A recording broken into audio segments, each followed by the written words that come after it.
tonight. They are really, really just wiggly is the best way I can describe it.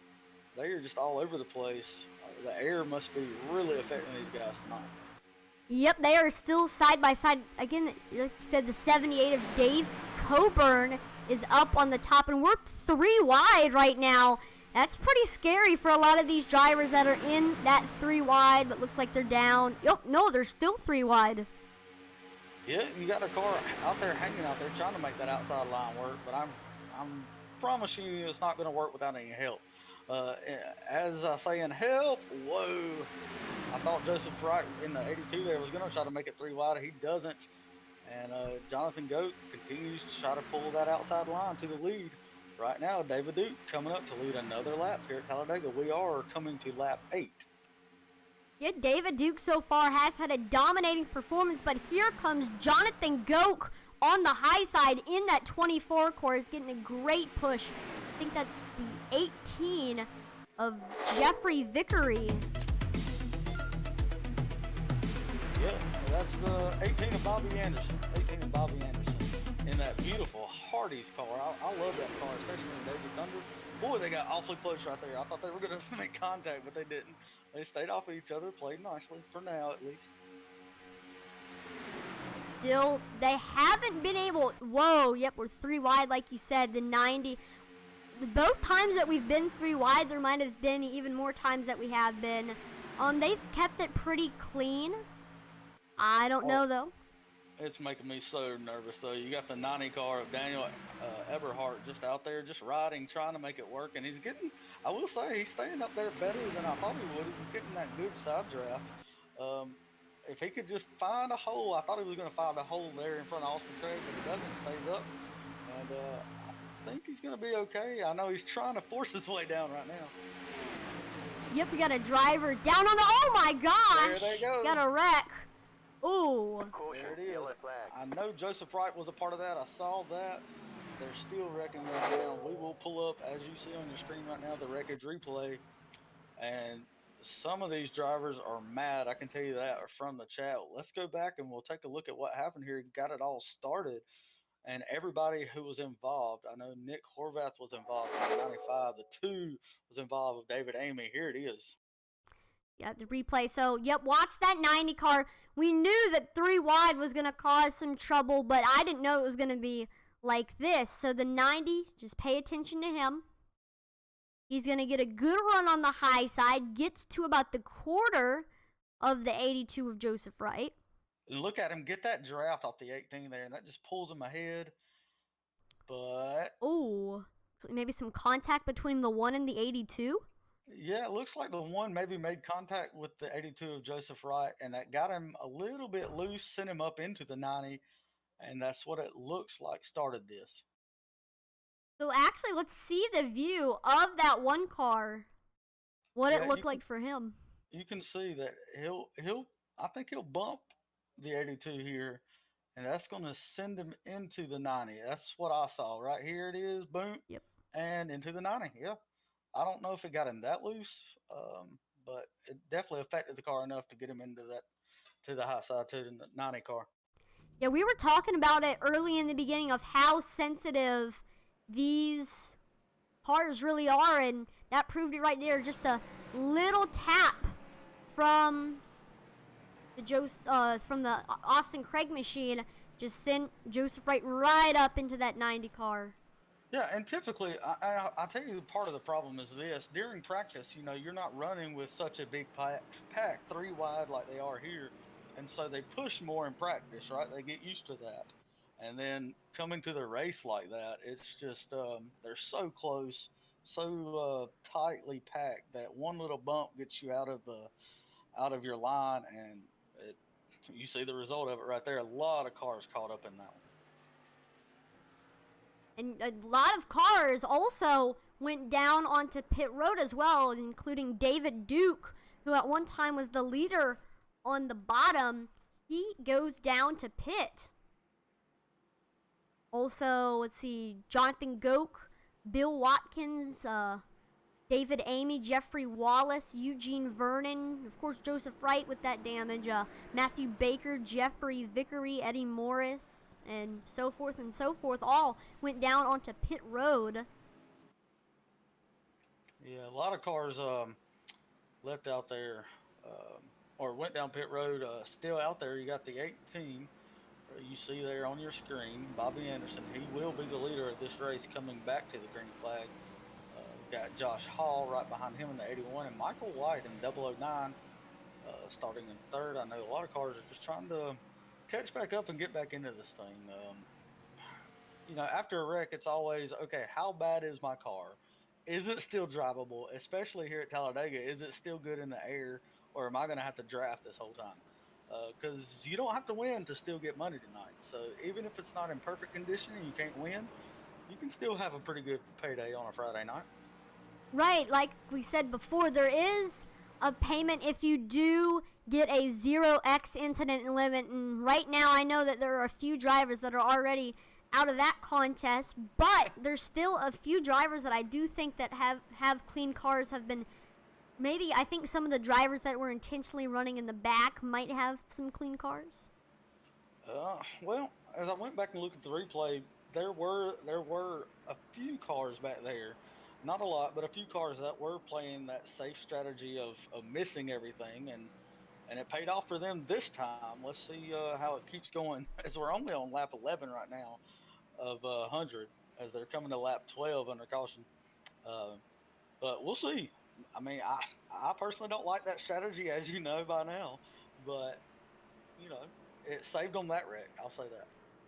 Right, there's definitely times where it will and it won't, and that was the time that it did. So I think they're going to still continue to do that. We're only 12 of 100 during this race. But restarting this is going to be Bobby Anderson and Josh Hall. Yeah, you see those pace car lights are off. They are getting that one to go signal from race control. And like you said, out of the front row is Bobby Anderson and Josh Hall. Second row is Michael White in that 009. David Duke still out there in the 36. Well, in the 78 on your screen. And I'll tell you what, on a restart here, I'm still trying to get that inside line. I think that's where you want to be tonight. Obviously, if you are getting in that outside line, you have a chance of somebody taking it three wide and getting caught up in a mess like Joseph Wright just did back there. He was trying to make it work on the outside line, and you see how that turned out for him. Right, but still, there a lot of those drivers that were involved in that accident are still in contention for this race. Oh yeah, absolutely. Coming down, we're going to have about 86 laps to go, or 88 laps to go. Excuse me, 88 laps to go as we take the green flag. It's all on the pace car right now. And of course, remember that the start-finish line is all the way at the end of the tri-oval, so it's going to take a little while for them to get there. Is it just me, or are they like way behind the pace car? They're usually right up to the pace car. They're way behind. I know the restart is controlled by the leader here, and so it's all up to Bobby when he wants to go. But they were traveling way behind the pace car. We'll see if that plays into any kind of strategy here as they come to the tri-oval. And you can see all the fans standing up on their feet. They're ready to go here. I know I am too. And waiting. Green flag back in the air. They will start to go here. Bobby Anderson gets that. Oh, there's a big checkup on the outside. He got a car in the wall. Oh! Cars around. Caution. Caution is right back out here.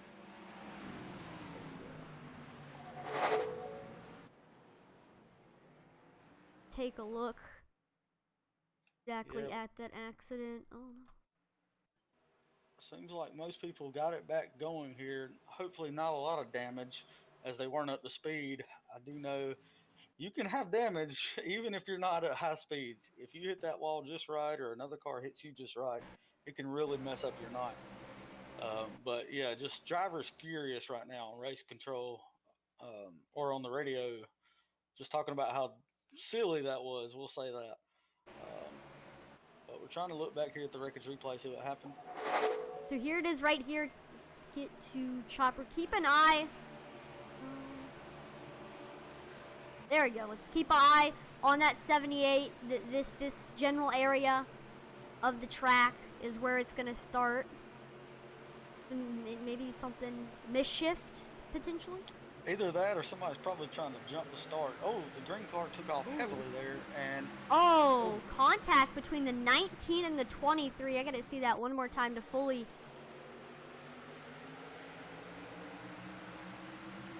Some people were trying to go in the back. Some people had to check up and just accordion effect. And if you're not paying attention, that's the result of that. You'll end up with a damaged hood, and it's unfortunate for these guys. I mean, we're just getting back, like I said, on lap 14 right now, and they're already. Hopefully, they weren't in the first one and got even more damage now. So it's disappointing for sure for them. Yep, boom, right into the wall for Coburn. But they're going down to the pits, getting their cars fixed, so we can go back racing here at Talladega. We do apologize. We ended up losing the stream for a minute and had to restart it. So if you're watching, please do us a favor and share the stream again if you did it last time and you had to move to the next stream. Just sorry about the technical difficulties. It happens to all of us, including these racers out here tonight. Yeah, I was leading a race one time, and it was a money race, right? And these guys were battling this whole race, and one of them lost their connection with like 10 laps to go and got booted off the race. And so I know how that feels. It's happened to me before, and so it's the virtual life of racing that we're a part of. Right, that's the thing. It's virtual. It's not in real life, so. Although I will say in real life, too, I've had the race get interrupted because they were having technical difficulties. So it does happen to all of us. That is true. Like Atlee said, if you are rejoining us, please share. I know there are a lot of people that were wanting to watch their favorite driver tonight, and if you share that, they might get a chance to. Maybe they lost the footage or they lost the broadcast and can't find it this time, or whatever the circumstance may be. If you would just share, that will help us out tremendously. We are checking out Facebook here too as well to see if you're commenting. Yep, a lot of times we say, make sure to comment your favorite driver, that or a prediction on who you think is going to win, and we might shout you out on the broadcast. There's a lot of drivers, still 31 drivers in this session, 30 now to choose from. So just make sure to tell us whether you're rooting for someone or anything like that. I promise you, if the driver you're watching right now knows that you're watching, it will mean more to them if you comment. It will show them that you love them. Am I pulling too many strings here? It's true. It is true. It's true. It's a proven scientific fact that if you comment on this live or on this stream, that they will feel your love more. Of course, there's a whole 12th man theory that got fans in the stands that helps the team perform better. So that and the whole thing that you mentioned definitely proves that theory. Yeah, I always like to have people supporting me. I know it means a great deal when my wife chimes in on the Facebook chat. I know even right now we've got Dean Qualley says there's too many in the race that I know just to pick one driver, and I have to say I agree with him. There's too many people out there that I know personally that I can't be rooting just for one driver. I'm pulling for a good race tonight. That's what I'm pulling for. We got a shout out to Yost. Jeffrey Richardson says they love you, brother, and so that's for you, Yost. We're looking to see how he's doing tonight, and hopefully he can get it up to the front. So, again, we do read the comments, every single one of them. Shout out your favorite driver. You might get a shout out yourself. But we are about to go green. Lights on the pace car have gone off. That's the race control signal that this next time by we're going to go back green. Hopefully we can have a little bit of a cleaner restart this time and get a little bit of green flag action. It's going to be Josh Hall and Bobby Anderson again on the front row. Yeah, that's right. You got David Duke and Jonathan Goki right behind them. And I do want to point out Robert Yost. He is in that 99 car, sitting 19th on the field right now, and trying to see what he can do tonight. He always has fans when we get on here, and so I had to display where he's at. Um, but good racing tonight. I think that there was a little bit of anxiety to get to the front on that last restart. Maybe they'll calm down this time and we'll get some green flag racing in. Coming up to lap 17 here, that means we will have exactly 84 laps to go as we go green flag.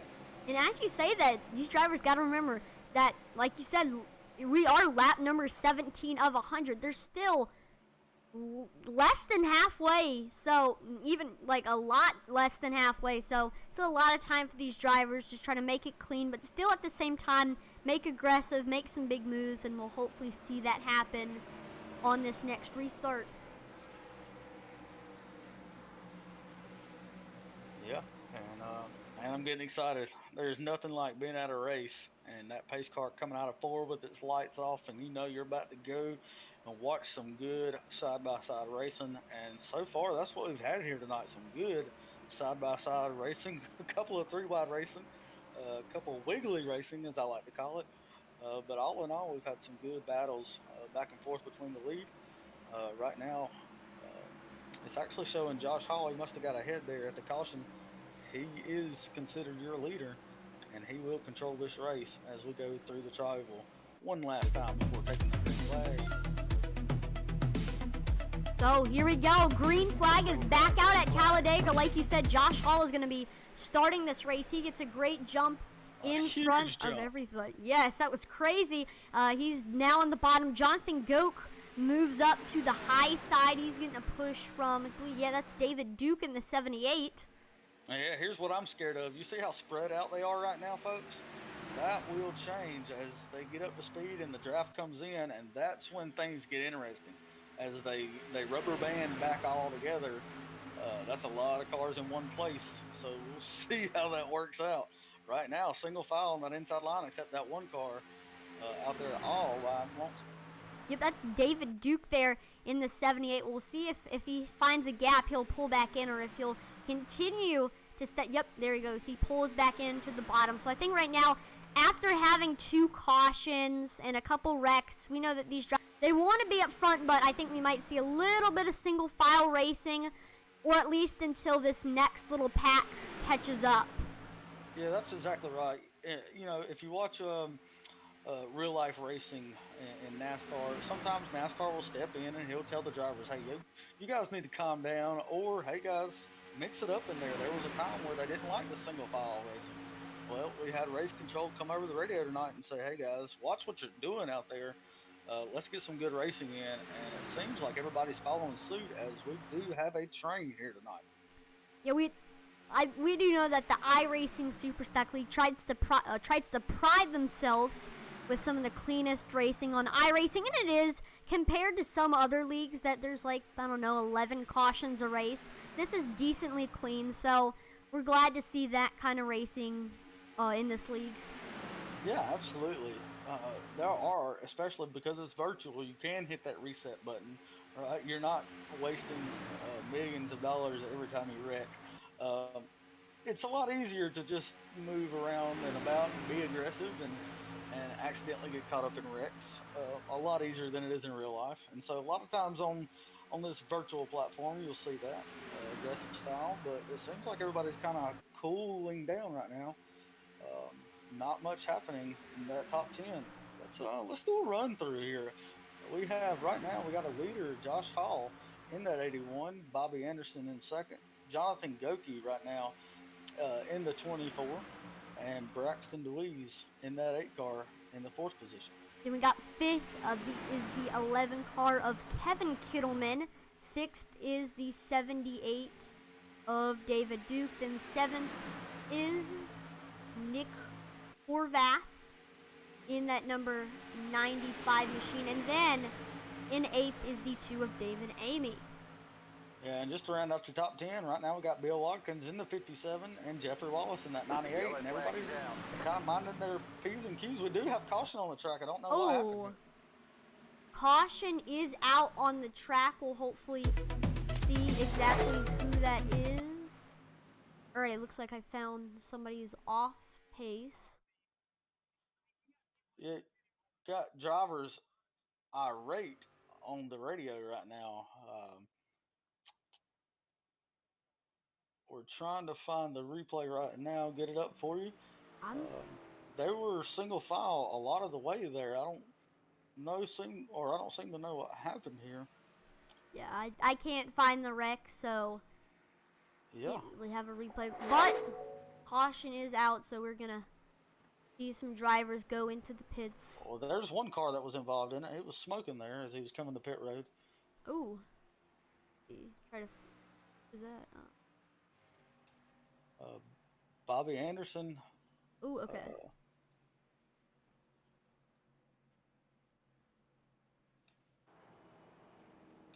Bobby Anderson sitting in second position. Still right now, you got Josh Hall as your leader. Just trying to make it through here as we come in lap 22. See if they. I don't know how they are on fuel tonight. I guess we'll find out as they come to pit road if anybody will take it.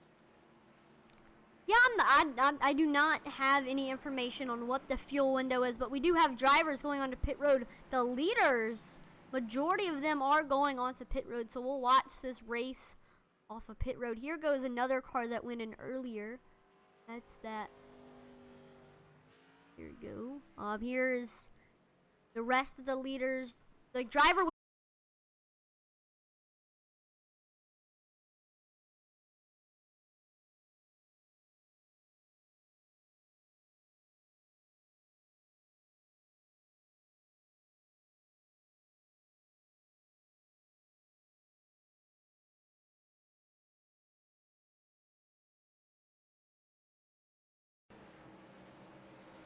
Green car you see there on the low side as the leader. Hunter Combs in at 63 in second, and Ron Morris Jr. from Ron's Race Paints, as you see on the bottom of your screen, in that 70. Is that 78? 76. 76. Leading them back to the green will be David Amy. It is on his right foot right now as he's coming through. When's he going to take it? And there he goes. He jumps off. And we are back green flag coming into lap 24 of 100 here at Talladega.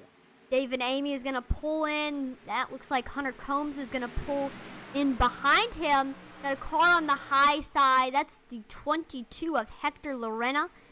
Let's see if anybody pulls up to maybe draft with him. Looks like Ron Morris was thinking about it. Nope, he does not. Looks like a whole lot more action near the back of the pack. Like we had last time, the single file train is not going to be happening again here. Well, as I say that, Atlee, they proved me wrong yet again. Everybody jumps down to the low side, and we got a train going. We got one car hung out on the outside there, but everybody else seems to be perfectly content running that low line. Yeah, that's that 22 of Hector Lorena in that DeWalt car. He's got some help, though. Looks like Josh Hall and Jonathan Goker are both up there. Oh, no, we got cars around. Yep, two of them go to the inside wall, make contact with the inside wall. No caution. No caution. Yeah, they are off the racing surface. No caution. We're three wide back race there. Control says no caution, so we're going to keep going here. You're right. They're three wide. Everybody gets back into racing format here, racing mood, as everybody seemed to be willing to back it down there for a little bit, but everybody seems to be getting back into it tonight. The front two have checked out, David Amy and Hunter Combs. I'm assuming that won't be for too long. As the rest of the field, there they wreck again in turn 4. Ooh. There's a caution there. And we got our wreckage replay. Oh. So did you happen to see who it was? I did not see who it was. I just saw out of the corner of my eye. They started wrecking down there, and I saw that yellow flag going. And the radio went berserk again. Everybody is not in a good mood tonight on this radio. I can guarantee you that. We're going to be looking for this replay here. David Amy is still your leader in the 2 car. Right behind him, Hunter Combs, 76 of Ron Morris Jr. is in the 3rd spot. The 8 of Braxton DeWeese is in the 8 car. He's in the 4th spot tonight. And 5th is John Taylor the 4th. Sorry, I can't do Roman numerals. um, but yes. The only reason I know it was the 4th is because I've watched the movie Holes, and Stanley Yelnats the 4th is one of my heroes. You'll see here, there's that yellow flag. He's still out there waving them. And getting back, we will come to lap 27 this time by. And it's been a pretty caution-filled race here tonight so far. Yeah, we've seen a lot of cautions here at Talladega, as expected. I mean, well, it's Talladega, so you can't race at Talladega without at least one caution. I think this year in the Cup Series, they had the record number of cautions in a race at the last Talladega race. Oh yeah, they had that package where drivers were so close that you couldn't make a mistake at all. If you flinched, you were getting wrecked. And so it's kind of what we're seeing, it seems like, tonight, where just drivers not being able to avoid getting into each other. Right. We've seen a lot of racing deals where just like one mistake or one time that you get loose, everybody's going to go with you. But David Amy and Hunter Combs both had a big lead over the rest of the field, and they're going to be starting on the front row of this restart.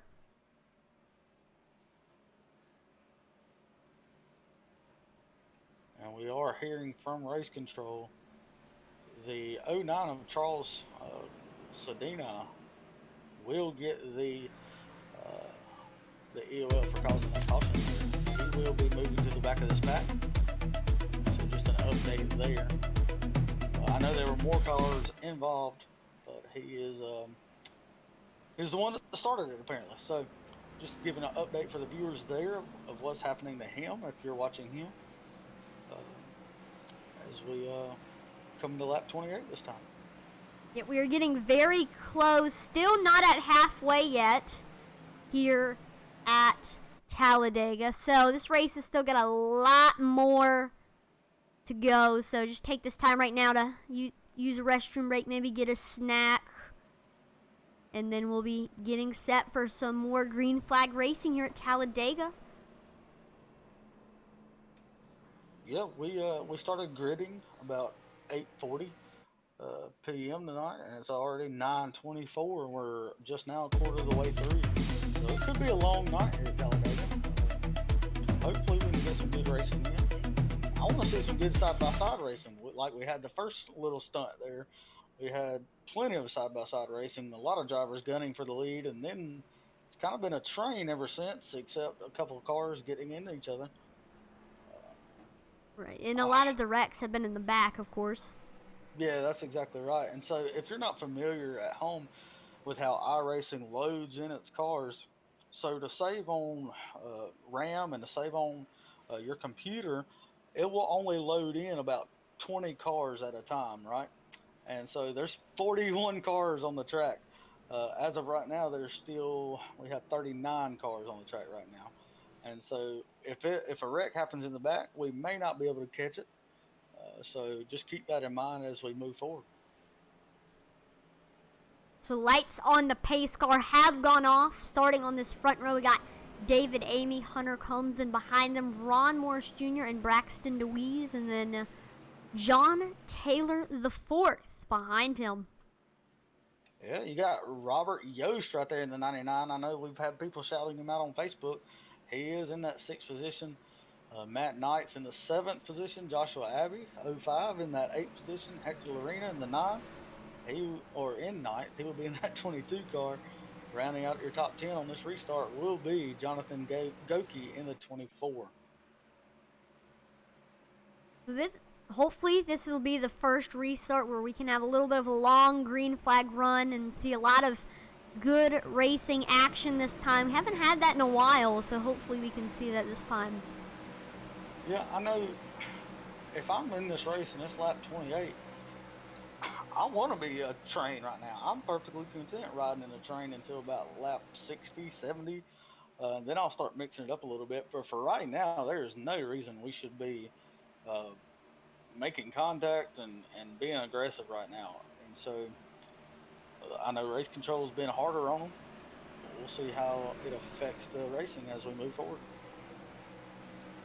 Right, it's been, yep, the first, I don't know, like 7 laps with some great side-by-side racing, even 3-wide racing, probably the best we've seen in a while here in the iRacing Super Stock League. We're like 3 fully functional lines, and then it's kind of died down from here, so hopefully we can see a better restart pace. Car is pulling in.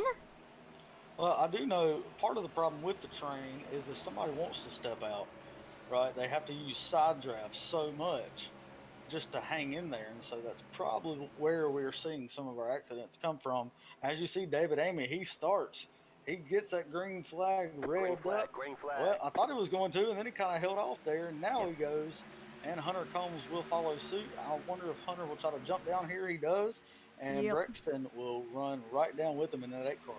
And we're single file all the way down to where Jonathan Goke, he's running the high side. We'll see if anybody will join him up there. I do see a green car up there as well. We'll see if maybe he tries to get up there and start pushing him.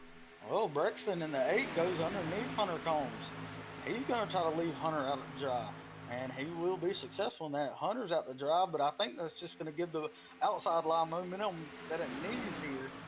As we're coming back to the start-finish line this time, we will be on lap 30 of 100. Not quite a third of the way through, but almost. We're getting there. We're getting there, folks. Stay with us.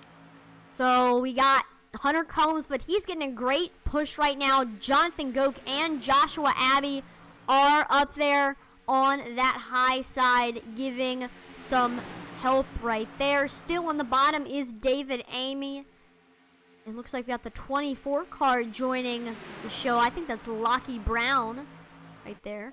Oh, yeah, we got more cars coming on the outside, and I really think all you need is 3 or 4 cars to get the job done. As you see, that outside line is pulling ahead, and the leader, he goes down. Wow, power move there. I thought they were going to make contact, but they didn't. Hunter Combs there, getting out in front. Yep, Hunter Combs is now going to be the new leader of the bottom, so that leaves Jonathan Goke up there. He's getting a push from the 0-5 of Joshua Abbey, and of course Lockie Brown is up there. And we have some more reinforcements coming up there. Not exactly, I think that's Charles Cadena, or no, Hector Larena in the 22 is up there trying to join the show. I think that's also the 5 car of Matthew Baker is also there. Yeah, this is not the first time we've seen the 24 of Johnson Goke up front. He's trying to make it back to the front again. Like you said, we almost have 2 packs here running on that high side. You got the first 3 cars right there, and then you got a whole train of other cars behind them trying to catch up to them to give them the momentum that they need. It's just not enough right now. As that inside line is just organized, and it is theirs. We actually had a car blink out there. We were talking about internet issues earlier. Oh, you see him come back in there. It doesn't just happen for us broadcasters. It also happens, as you see, for the drivers. And I'm sure, we got one in the wall up there. No caution looks like, or else it probably would have come out soon after. Oh, no, there we go. There it is. There it is. Yeah, I saw one get into the wall. It was an orange car. I do know that. I'm not sure exactly what happened. I'm sure we'll try to go back and take a look at it. See quite a few cars off the pace. One car you saw there stopped. We will get the wreckage replay, as you see right there. And Josh Hall was involved in that. Chad Wampler looked to be involved in that. Daniel Eberhardt was involved in that as well. He is now out of the race.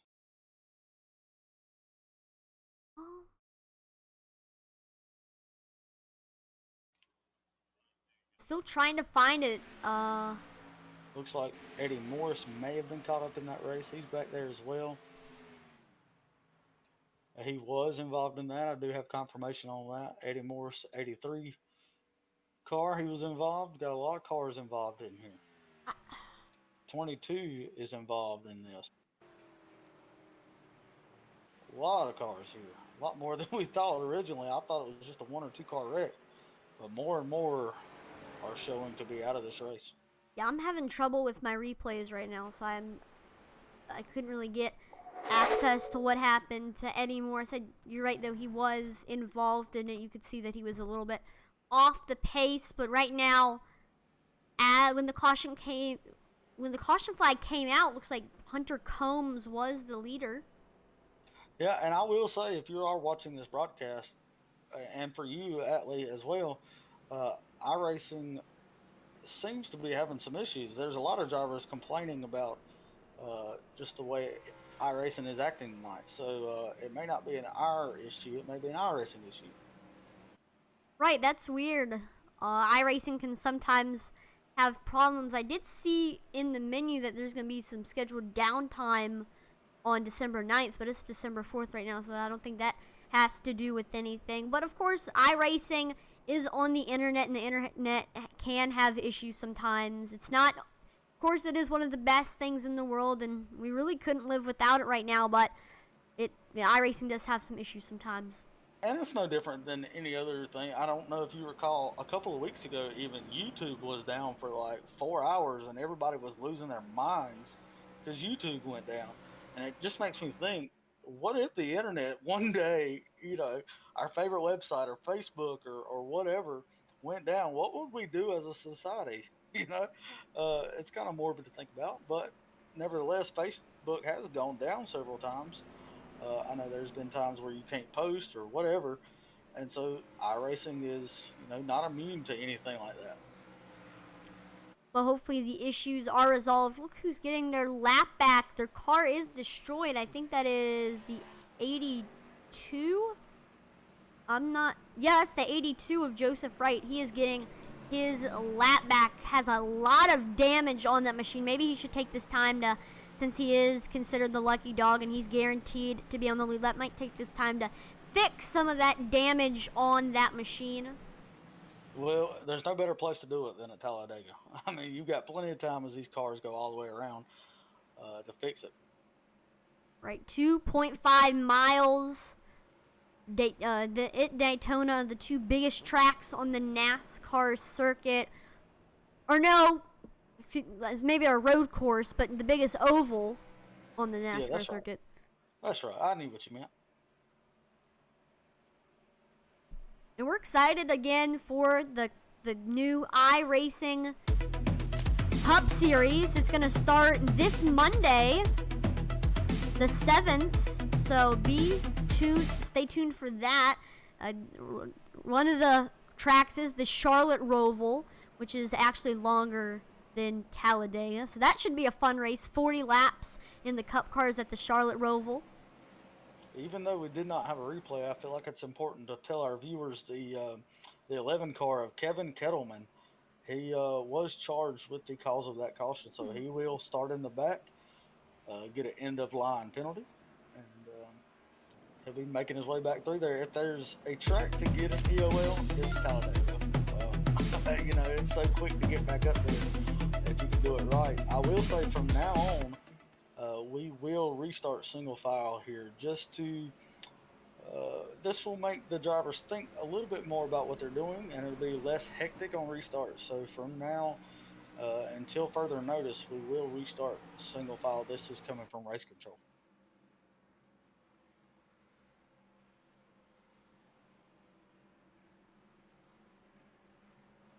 Yeah, there's so many things that can go wrong here at Talladega. And like you said, lights on the pace car are off, so we're going to have the front row. We've had the same front row for a while here. Hunter Combs and David Amy. Both of them have very fast cars. Yeah, we've mentioned Brexton a lot tonight in that 8 car. And Ron's race paint's very own Ron Morris Jr. in that 76. He's holding up that 4th spot. And Joshua Abbey, who's always seems to be up front when we run a Superspeedway race, he is in the 5th place. Right, it's Ron Morris Jr., he can sponsor a race, right? But he can also, and he can make a great looking race car, but he can also run these super speedway races. He's finished in the top 3 many times before in these super speedway races. I'd keep an eye out on him, and also make sure to visit his Facebook page, Ron's Race Paints. Yeah, definitely. And I do know that I remember Jimmy Johnson used to go to Lowe's Motor Speedway back when he had the Lowe's as his sponsor, and he would win. And there was a big conspiracy about if he was, getting paid to win or something like that. But I can assure you, he was not, and neither is Ron. He's just got raw talent. I've never heard that story before. That is true, though. Charlotte Motor Speedway did used to be called Lowe's Motor Speedway. I'm just now realizing I think Race Control made it so that we're doing single file restarts instead of double file. Interesting choice. I do think it is a pretty good choice considering the amount of cautions that we've had, but I don't know, that single file restarts might not be the solution to the problem that we've been having. But green flag is back out regardless of whether we're double file or single file. The 63 of Hunter Combs, since he is starting on the front row, he is gonna get the lead here on the bottom. At the 2 of David Amy behind him, and Braxton Deweese, same how we started, 1, 2, 3.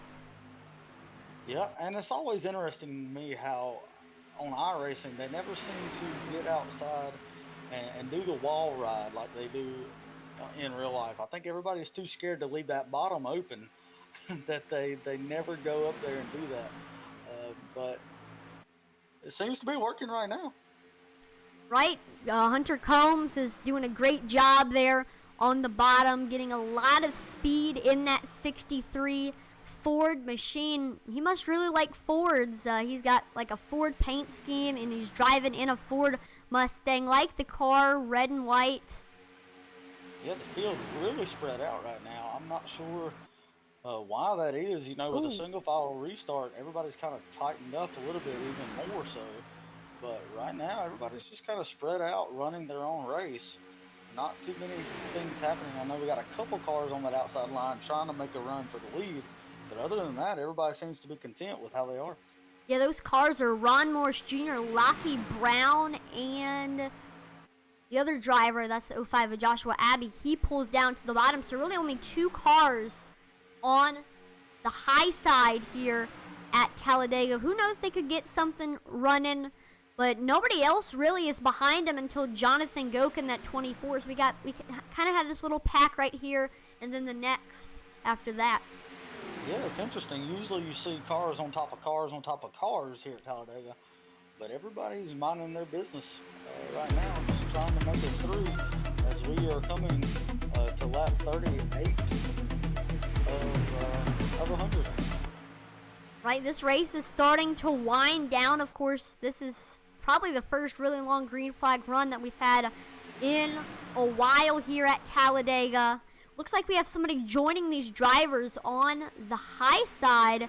That is the 95 of Nick Horvath up there, trying to give a push.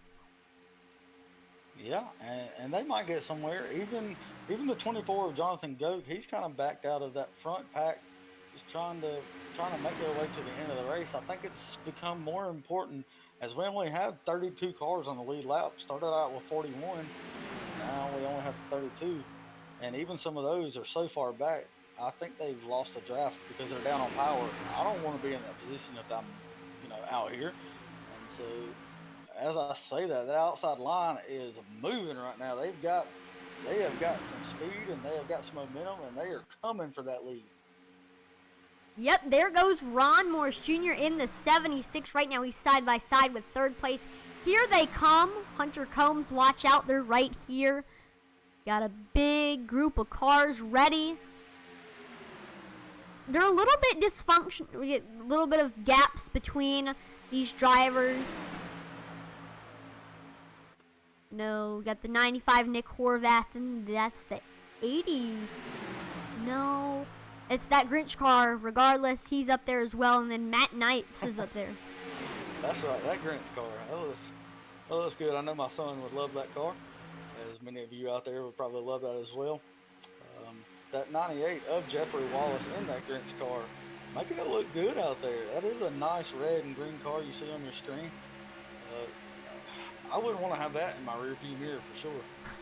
It's very menacing indeed. You want to talk about the Intimidator? That's intimidating right there. But, oh, he's side by side with the leader. Ron Morris Jr. has gotten up to the door of Hunter Combs, and they're side by side into turns 1 and 2. Looks like Hunter Combs has the nose right now. Just barely as they come off the backstretch here, or turn 2 to the backstretch. Ron Morris Jr. trying to get some help from that 24, but it doesn't look like he's got enough to get it. As they go down turn 3, David Amy in that 2 car just hanging out there, pushing the 63. Continues to lead. See if anybody else is going to try. Yeah, Ron Morris Jr., he's got a lot of speed. He's up there with the 63 of Hunter Combs. We're just going to see when will he try to get by him. Maybe some more people in the draft might help. Lockie Brown pushing really hard on that outside line to get Ron Morris out there in the lead. And he will peek his nose out there. He got it in the lead. I don't know if they'll get it on the backstretch or not. But they do have a lap car up here. As you just saw on your screen, there it is. Jeffrey in the Grinch car. He is in that. No caution yet. Yep, no caution on that one. That really Grinch separated the just stole field. Christmas. Oh, come on. That was a good one there. That was actually very good. But it's true. I mean, that really hurt the field here at Talladega. Yeah. Man. All I saw at the corner of my eye was I saw that Grinch hitting the car, or hitting the wall, and I knew that probably wasn't good. Looks like still the Grinch is in the 5th position, but these four cars of Hunter Combs, David Amy, Ron Morris Jr., and Braxton Louise, they've ran away with this one. The accident separated the field tremendously. Yeah, if they can stay hooked up here, they will stay out there that long. The second pack, you can see them right there at the bottom of your screen. Well, they just left, but they are back there side by side. They're trying to get straightened back out here. But side by side will not do it when you got the top 4 like that, nose to tail. Yeah, we've seen. I think the field is going to get separated for a little while. I'm wondering how long the fuel window is going to be for green flag pit stops. Maybe that might contribute even more, separating the field. And it's not just that top 4. Okay, so you can't see on your screen, but as I'm looking here, we have a field of 4. Then we've got a field of 2, and a field of 5, and a field of 3, and a field of 1, 2. Oh, 3. we got a car into the wall. That is Thomas Rutherford. Wow, in the 44, he hit that wall hard on the outside. Like he's still okay. No caution is out, but he is very slow on the track. Yeah, I actually watched that happen, and it was just a bump draft gone wrong is what that was. It's easy to do, but it's also very difficult to do at the same time if you don't do it just right. And this field is spread out as I've ever seen here at Talladega. I'm talking about there everywhere where caution is out right now. Oh, so do you know who that is? Yes, it is. Stephen Miller in the 88, he's around. We also have the Timothy Likens in the 20, he's around there at the beginning of pit road. We're going to get that Ricketts replay up and show you exactly what happened here.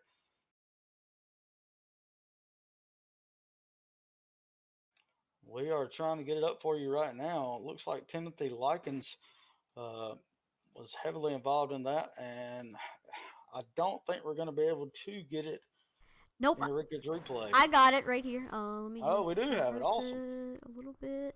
So, for those that don't know, me and Atlee are not in the same booth. We are actually miles and miles apart on 2 separate different computers, 2 different screens. And I'm looking at one thing, he's looking at another. We're going to get it up on his screen. Boom, right there. 88 will get it a little bit slower. We're going to watch it one more time here. Here's a little bit slower to see. So the 88, he had the 114 right there. He moves up with that slow 44 car who we saw make contact. Here comes the 114. He's trying to pass on the high side. maybe a little bit of net code. I don't know, but the both of them just go right into the wall. Yeah, it looked like he was trying to avoid the slow car, and then he became the slow car by trying to avoid it. And I think you're right. Just a little bit net code right there. Just you can't go back into the track like that. That's when all you should do is just lock it down, turn left, and just spin out. You don't never go back into the track like that. But he did, and collected somebody else, and it's disappointing for him, I'm sure. There he is in pit road. We'll go back and look at some other drivers here. They're coming down pit road. So as we're looking at this Ford car right here of Hunter Combs, speaking of Ford, we're going to do a little bit of challenge right here. So if you're watching the stream on Facebook, we're going to do a little game right here. So it's going to be the manufacturer contest. So give us a heart on this stream if you're Team Chevy. Do the care emoji if you are Team Ford, like that Hunter Combs machine, and do the wow emoji if you are Team Toyota. I know we have maybe a couple of each watching the stream right now, so tell us, what is your favorite car? I'll repeat it one more time. Do the heart emoji for Team Chevy, the care emoji for Team Ford, and the wow emoji for Team Toyota. Well, I'm Team Toyota, so just throwing that out there. But I will say we do have a shout out for Bobby Anderson in that 18 car. Got Cheyenne Maple saying good luck to you, Bobby Anderson, in that 18. I hope you have a good night. And let's see, how many of you are Chevy guys and gals? How many of you are Ford guys and gals? How many of you like Toyota out there? Yeah, Toyota's probably one of the least popular. Of course, it's a new manufacturer in the NASCAR world. I think it started to come into the series in 2005, and still to this day there are only a couple of teams in the NASCAR Cup Series that are running Toyota. I know there's Joe Gibbs, and pretty much that's it. Yeah, I know Levine Family Racing was one. They're leaving at the end of this season, and there was a lot at one time. You had Michael Waltrip Racing, as Toyota really started to almost take over in the 2011, 2012 era, but no longer. We only have, like you said, one team, one major team, Joe Gibbs, and that's it. Kyle Busch did get that first win for Toyota at Bristol Motor Speedway. So that's to him. I don't know if I said that right. Did I say that right, Atlee? Yeah, you did. Okay. For whatever reason, I was thinking that's not right, but it is right. Sorry to bring up Kyle Busch's name for those who hate him. But right now we have one Toyota, one Ford, and one Chevy right now. So make sure to tell us what team you are.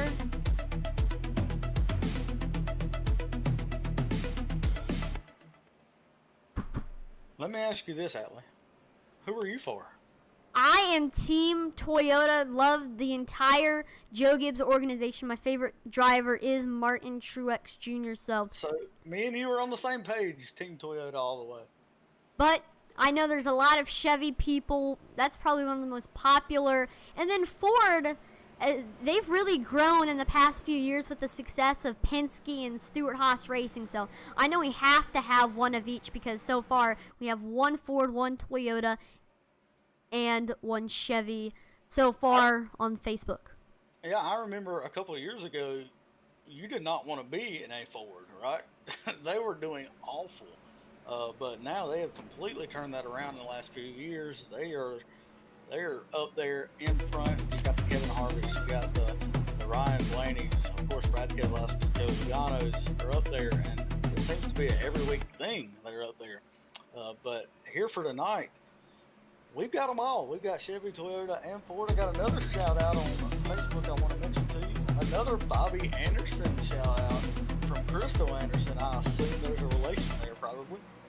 But you got this, Bub. I think that means Bubba. I'm going to go ahead on a limb here and say Crystal is either his wife or his brother or his sister. Wow, that was a mouthful. I'm going to go ahead and guess that Crystal is his sister. I'm just throwing that on a limb there. he's definitely very popular out here tonight, and hopefully, like you said, we mentioned earlier the whole, if you have a fan out there, you think that you perform better. We'll see if that's actually the truth for Bobby Anderson in that 18. He's currently in 20th, so maybe his support on here Facebook is gonna propel that car up to the front, but we'll see. In 3 laps, we're gonna be halfway through this race. Yeah, that's exactly right. And that pace car is ducking on off. We will, like I said earlier, having single file restarts from here on out, unless otherwise approved by race control. You see a lot of cars ducking on the outside there. I don't know what's going to happen with that. I don't know if they're trying to jump the start. Either way, we are going green flag racing. They are green flag. Yep, we are green flag here at Talladega Superspeedway. Hunter Combs gets the jump just because of the whole green flag single file restart. I mean to say, David Duke is on the high side. I'm pretty sure he's gonna pull in with everybody else. Yep, he does. And they're all a big train once again. Yep, they're all pulling in. Yeah, as we coming to halfway next time by, not this time by, but either way, it's close enough to where I think that they are just okay to settle there in that train. I know I've been talking about it all night, but you want to keep out of wrecks. And so far, when you get side by side, it's not easy to do, especially for these drivers tonight. I don't know what's going on tonight. Usually, like we've said before, this series, the iRacing Superstock racing series, is clean as can be. But tonight, they came either ready to race or they didn't come ready to race. I don't know which one it is. Oh, we got a high side forming up there. David Duke and Joshua Abbey, I think, are those 2 drivers. And maybe Austin Craig is also up there. But they're coming, and also the Grinch car. Yeah, he stayed up there. We saw him get onto the wall earlier, but he doesn't look like he had too much damage, as that top 3 is starting to check out here from the rest of the field. If they can really stay hooked up, they can start to break away, as long as the rest of the field is dip, dodging, and diving out of the single file line. We do have a lap car coming up here on the outside line. I think he's going to be okay. We'll see as he comes to him in turn 1. Yeah, Ian, he made it very, very clear that if you're a lap car and you're about to get lapped, you either are going to go straight to the top and hug the wall, or go straight down to the apron. And Matt Knights is doing exactly that, doing the... Whoa! We got David Amy up to the high side. Yeah, David Amy tried to take a big block on there. He succeeded. That's one of the best blocks I've ever seen. He went up there and just blocked the momentum with that 78 of David Duke. Caution is out again on the speedway. It must have happened near the back, because I didn't see anything up here in this front field. Yeah, I believe it is in the back of the pack.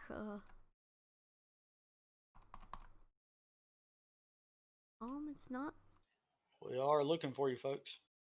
As you see that wreckage replay, sponsored by Ron's Race Paints. And just on lap 52 right now of 100.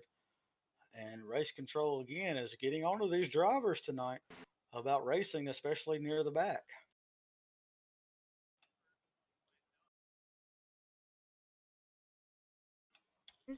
One of the comments I've heard is, let the race come to you. Stop trying to make the race happen. And so that's kind of the theme of the night. Everybody's kind of wanting the race to come to them, or instead of just letting it come to them. That was a great point there.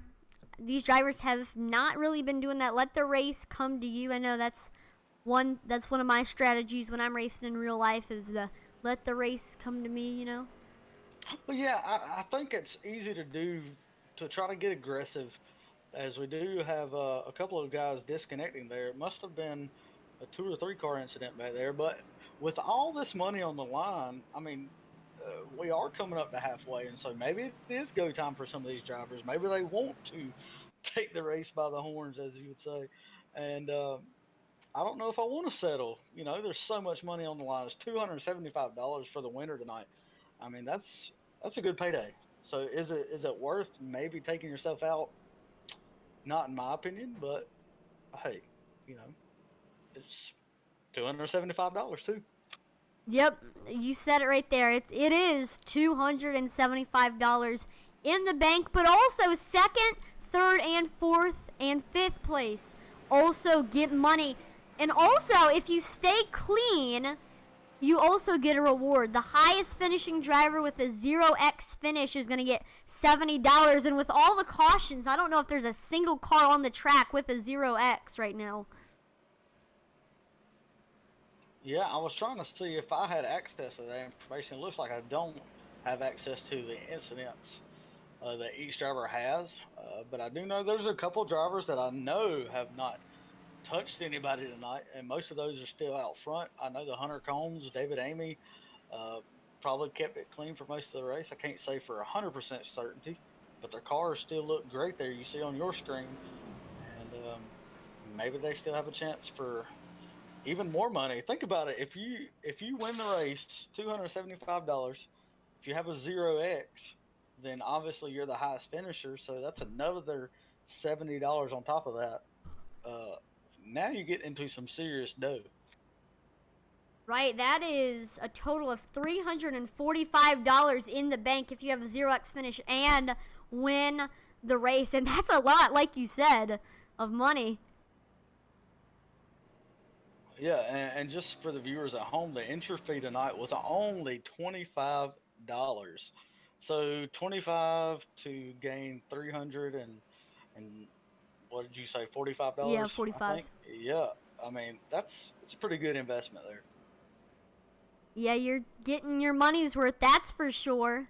Here, racing and iRacing, I recommend that you try to get on iRacing too. It's really only $15 a month. And right now, Christmas time is coming up very, very soon. So if you know anybody that's a racing fan, they love racing, and they've seen iRacing but don't currently have it, it'd be like the perfect Christmas gift for a racing fan. And you really don't need to invest too much. You get a bunch of free tracks and free cars, but also maybe there's 80 plus tracks and 80 plus cars that you do have access to when you buy iRacing. For some you have to purchase, but it's really a great deal. Yeah, I can guarantee you that would be the best gift you could buy your loved one today is iRacing. I can promise you that. We do have a shout out I do want to make available to everyone. We do have Colton Gauss says don't count out Rob Yost. And so Rob Yost, he is in that 8th position right now in the 99 car. We're not counting him out yet. We're not counting him out. He's actually in that nice 14 car Ford Performance. Like, he might be a Ford fan.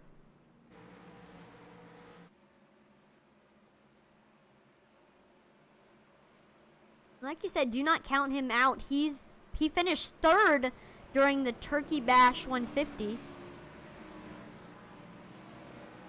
Yeah, you're right. I do apologize. I keep saying the 99 all night, but it actually is the 14 car. He's registered as the 99, but of course you can change your number on your car. He is in that blue 14 Ford Performance car, like you said, Atlee. And right behind him is Bobby Anderson that so many other people have shouted out. He is in that 19th. He's in the 9th position in the 18 car. How about that? And lights on the pace car are off, so we're going to do a single file restart. He's been the start of these restarts a lot recently. Hunter Combs in the 63. Also, David Amy is going to be in second, as he has been for a while. Aaron Smith, a name we haven't talked about much tonight, he is in the 70 car.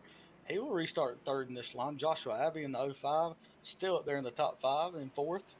And Ron Morris Jr. in Ron's race paint in the 76 will restart P5 as that pace car is off. They will make their way through the tri-oval. This time we got 47 laps to go as we take the green flag. So here we go. It is getting exciting here at Talladega. Green flag is back out. We're currently 55 of 100. Got the 63 of Hunter Combs currently in the lead. And right now we are currently single file majority on the bottom. Yeah, I think that's the safe place to be, especially as you're still getting up to speed. There's no reason to make a bunch of moves.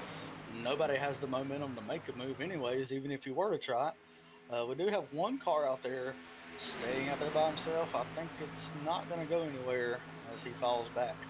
Yeah, he falls back in line there. Didn't really have anything, and we're all single file on the track right now, except for maybe far back in the pack. And the like this 4-car pack of Hunter Combs, David Amy, Aaron Smith II, and Joshua Abbey are starting to run away a little bit. Oh yeah, they're definitely that top 4. You see them break it away. That Aaron Smith in the 70, that bright yellow car in the 3rd line there. We haven't talked much about overnight, but nevertheless, he's still there in 3rd position. I'm just curious to see how content he is sitting there, since this is his first taste at the front tonight. I don't know how anxious he is to get up there, but seems to be content right now. We got other drivers up there that kind of been called on a lot tonight. I'm looking at that 11 car. You see the green car there in the 7th position. That is Kevin Hedelman. We've mentioned his name. I know he's been in a wreck or two, but he's up there in the 7th position, making it happen here. Yeah, he's trying to get up there. He's in contention for this right now. If there's something that goes on up front, he'll be right there up in the action. But right now, he's drafting on that 009 car of Michael White for the most part. And he seems very content on where he is currently.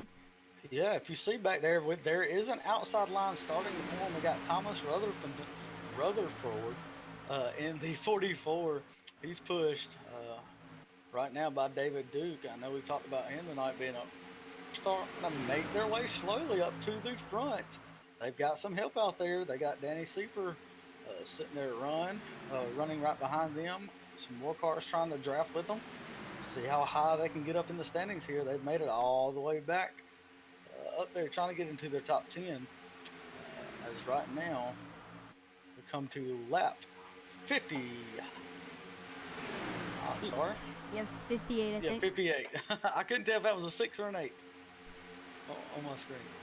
So it looks like the 44 of Thomas Rutherford and the 78 of David Duke are running the same paint schemes. They got the same sponsors. I would not be surprised if these two are teammates, maybe in the same Discord or TeamSpeak call right now, cooking up a plan to see how they're going to try to get up there to the front together and maybe get 1 and 2 for the money. You can see just how good that outside line is if they can get organized like they are. Man, they are coming right now. They have left that inside line right below them in the dust.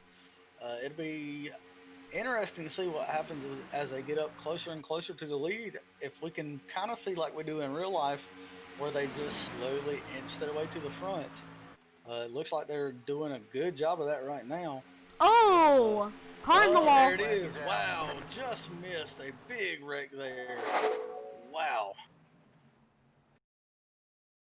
Here is the wreckage replay right here. Yeah, it's coming up right now. So watch that 8 car of Braxton DeWeese. He is side by side with Joshua Abbey right now. And as you can see, watching real time, it just looks like he turned right. And as you're watching here, nobody seems to be close to him. Man, what happens here? I can't see how he could wreck. Oh, yeah, that's netcode, no doubt. 100% netcode. Wow. And then he, sticks to the wall. Yeah, so close to causing a huge wreck there. But as we've said several times tonight, it is virtual, folks. Right, and that's, I've never seen that happen in real life where you, stick to the wall and you stay there. Here's the view from Michael White. He was right behind this accident. Yeah, that's netcode. 100% netcode. And that's so frustrating, as both drivers probably think that they did nothing wrong, and they're both right. They did nothing wrong. So what netcode is basically iRacing trying to figure out, you got these cars running simultaneously at 200 miles an hour, and iRacing has to sometimes predict what the car is going to do versus what it actually is doing. And if it gets it wrong just slightly, which it doesn't often, I will say that, but when it does, it thinks that your car is drifting up a little bit, and it actually doesn't, but it still treats it like it does, and it gets into the car above you. And that happens from time to time. It's not extremely rare, but still rare. And you saw a good case of it tonight. We do have a lot of cars coming down pit road.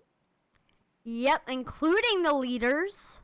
They're going down pit road. We'll see who all stops and who's going to win the race off of pit road. I know we had a lot of cars come down on lap 20 during that caution.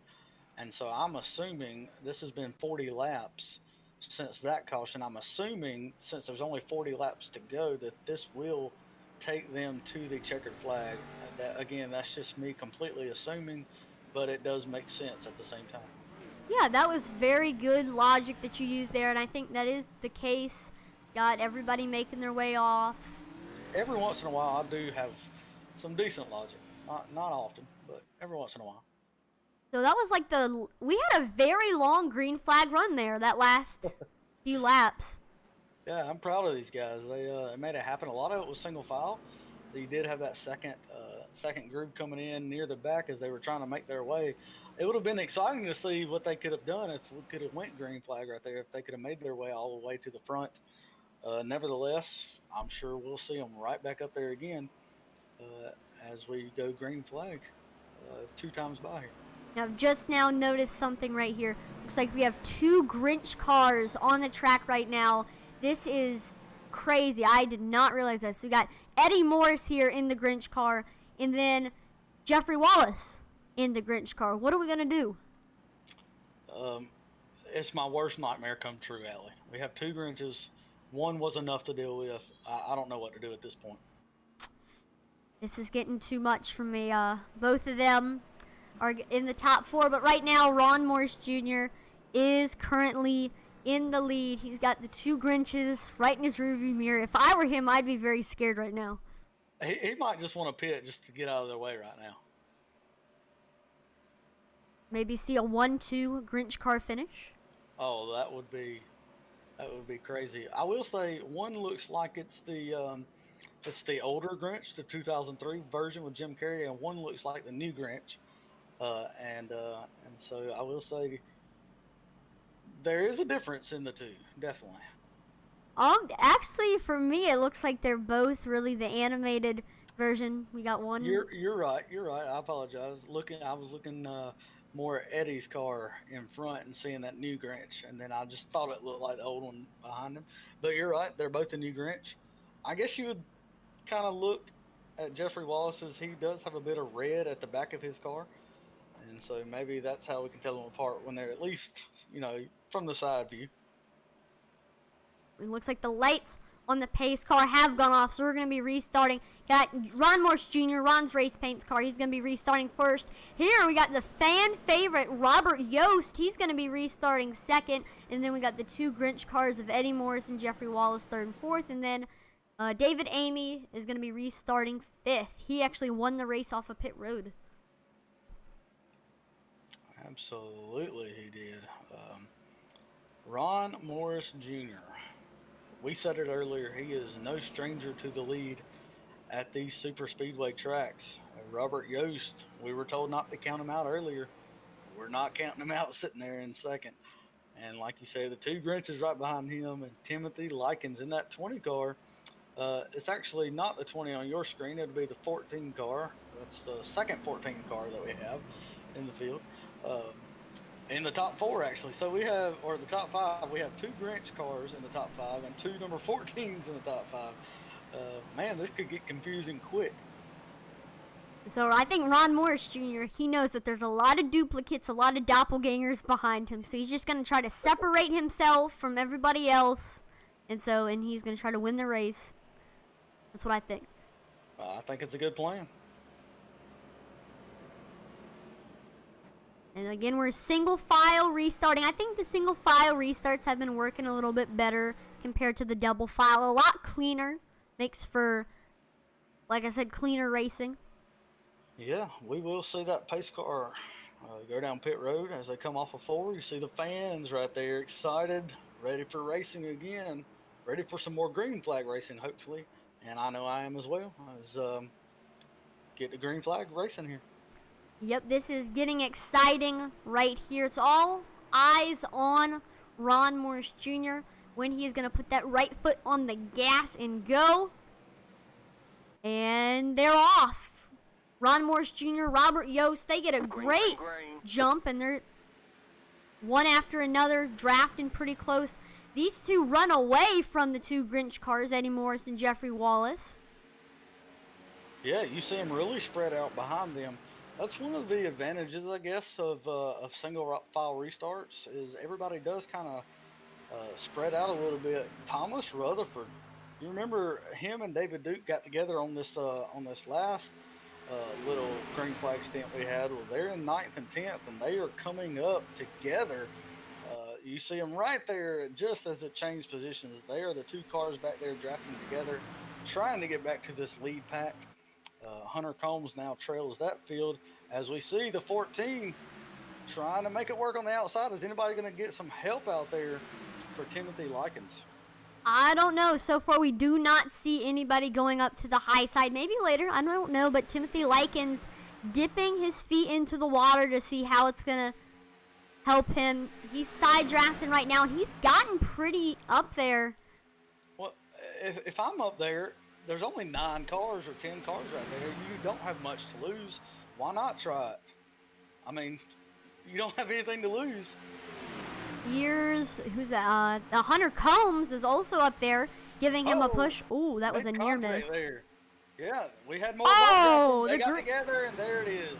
The yellow flag is out. Yep, caution is out here at Talladega. That was an interesting turn of events here. We got a Grinch involved. Looks to be both of them. So it started off with that near miss between Eddie Morris and Likens. Yeah, he just gets a push right here from Hunter Combs. And we've seen it before. It gets you so loose. It got down into Eddie Morris and seems to be okay there for a second. But as they go down into turn 3, they try to make it 3 wide, and that's just not going to work. Collects both Grinches there, Jeffrey Wallace and Eddie Morris. And there goes Hunter Combs. He'll go back up into traffic and get hit by another car right there. Yeah, just a rough wreck for him. Let's watch that replay one more time from Hunter Combs' perspective. Yeah, I don't think a lot of times when you're getting too far up into a graph and you have so much momentum, you might want to let off the gas a little bit. I'm not sure if he did that. I don't think he did. So made some contact, and then there he goes around. And at that point, you're just hanging on, hoping nobody else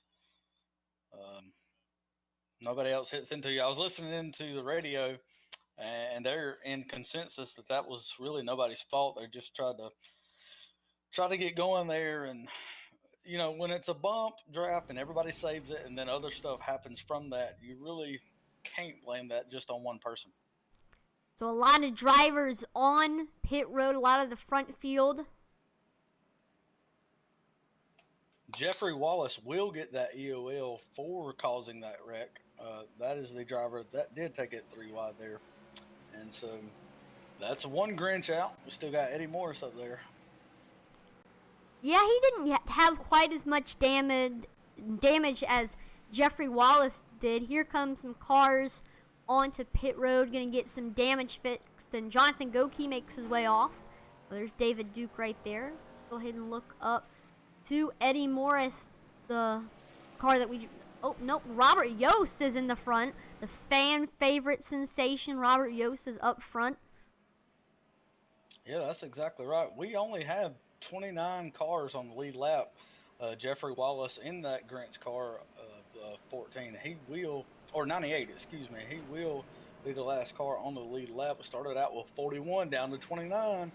As the laps wind down, how many more will we get rid of? I do want to point out that the 18, I'm trying to find him, the 18.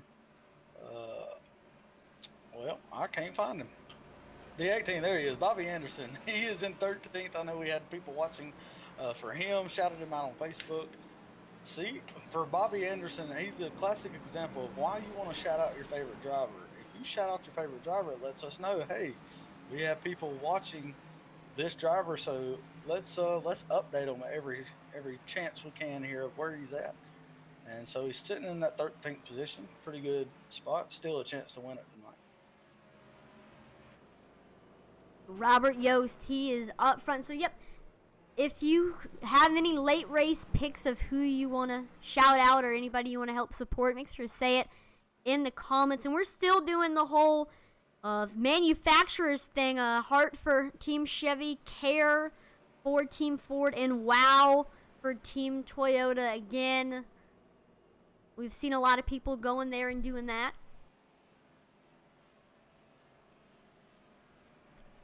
It looks like Robert Yost, he's Team Ford in that Ford Performance blue car.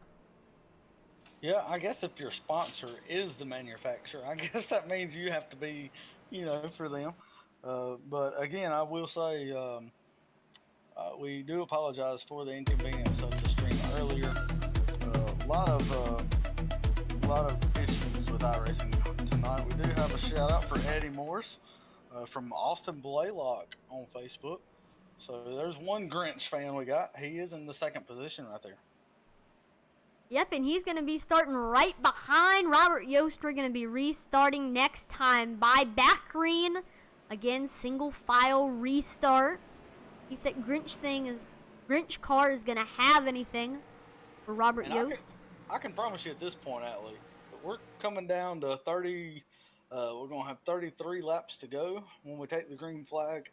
If it's been intense so far in action-packed and caution field, I can guarantee the second half of this race is about to pick up as well. The intensity of intensity broadcasting is about to poke its head through as these drivers are ready to make a run for this money. So here we go. We're about to go back green for $275. That's on the line right here at Talladega. Wow. There's a lot of cars up there. Got Robert Yost, Eddie Morris, David Amy, Aaron Smith II, Joshua Abbey, and Michael White, just some of the few. Here's a name that we haven't said pretty much all day. Chad Wampler is currently in the 7th position. Yeah, I remember I said his name earlier, only because he was in an incident earlier. But nevertheless, he's made his way back. So that just shows you just how easy it is to make your way back here at Talladega if your car is not too badly damaged. We do have a lot of cars here in the top 10 that have been here most of the night. Matthew Baker in that 5 car, he's hanging out in the 9th position. He's been here for most of the night.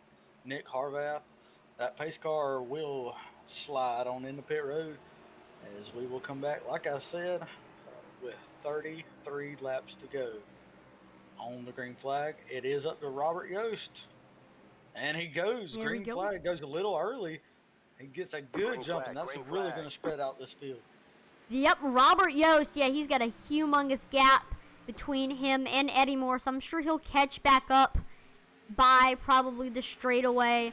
But like you said, it's going to really separate the field and make for some more single file racing. But that's what really the single file restarts can do. But oh, David Amy goes up to the high side, and look who's going to join him. That is Aaron Smith, right? Yeah, he jumped right. I think Eddie Morris has damage from that incident. And I don't know if he's getting up to full speed right now because they just jumped right in front of him. And, whoa, almost a little bit of contact there. David Amy went right by the 14 of Robert Yost, and him and Aaron Smith are starting to run away from the rest of the field. Potentially some damage with Robert Yost is slowing him down as well. As you see, the top 2 there have just taken off and left everybody. David Amy in that lead, Aaron Smith in the yellow 70. He is pushing him, and they are sailing off into the wind here.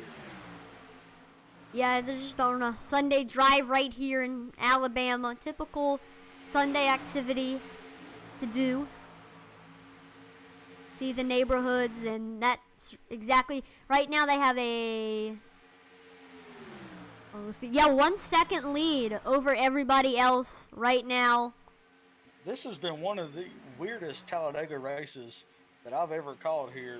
We do have a car sideways in the back, no caution. As we just keep looking at these top two here, and I'm just amazed at how much of a lead that they have. You can see there's trying to get some organization back there, but as of right now, these top two just trying to make it to the end of the race as we are coming up on 30 to go this time by. Now, I know we've been shouting out a lot of the Facebook commenters, but let's go ahead and shout out some of the YouTube people. Shout out to all of the Braxton Louise fans, number 8 fans in the YouTube chat. They've been showing him a lot of support, and right now, let's see where he is. He is the first car lap down. He is in 28th position. But let me point out for you, if you're cheering for him tonight, he is not out, right? He is a lap down. But if we get one more caution, he's the first car a lap down. He will get a lucky dog, and he'll be right back in this thing. As we've shown you all night long, you can win from any position here as long as you got some help and your car's not too damaged. There's some contact going on everywhere around the track, as you just saw there. And, man, this is, again, one of the weirdest races I've ever seen here at Talladega. That second pack is starting to catch the leaders, so we might have some action for the lead here, not too shortly, or not too long, excuse me.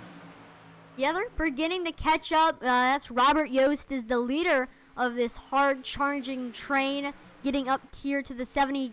Got all the way down on the apron there that Robert Yost did. Yeah, got a little squirrely there. But as you'll see, this front group of 8 here is starting to make one single line, and there's a 2-car pack back behind them. But behind that 2-car pack, they're starting to form a bigger pack back there. And so if those 2 packs could join together, I think we've got ourselves a really, really good race. I think maybe they're either trying to play it safe back there, or everybody's too damaged to keep up. Either way, we're going to try to see if we can get an interesting finish here with just 8 cars right here all piled on top of each other. Another shout out for another driver that's been cheered for. He's been cheered for all over the place, but this is just a shout out to some of the people on YouTube. Bobby Anderson, got some people showing some love for you, man. On that number 18 machine, he's currently in the 15th position. He's not out whatsoever. He's got the cars in sight. He's gonna try to get by that Grinch car of Eddie Morris on the high side. He's got the faster car, and he does. Yeah, definitely. He blew right by him as they are. I was gonna say that, and this is not what you want to see if you're back here, though. You want to see single file. You want to try to get back up there, but it's just not happening back there. They are just racing for every position.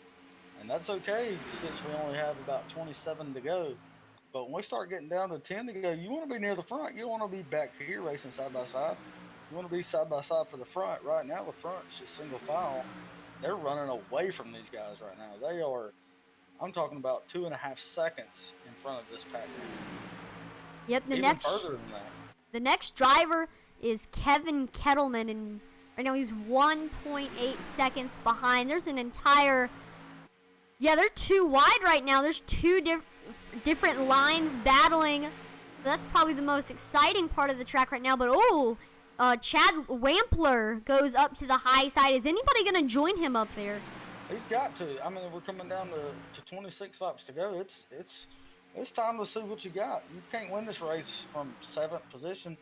You gotta get up there at least to the top 3. So, especially when they're all single file like this, I don't blame him a bit for trying to get up there. He's got nothing to lose with only 6 or 7 cars right here.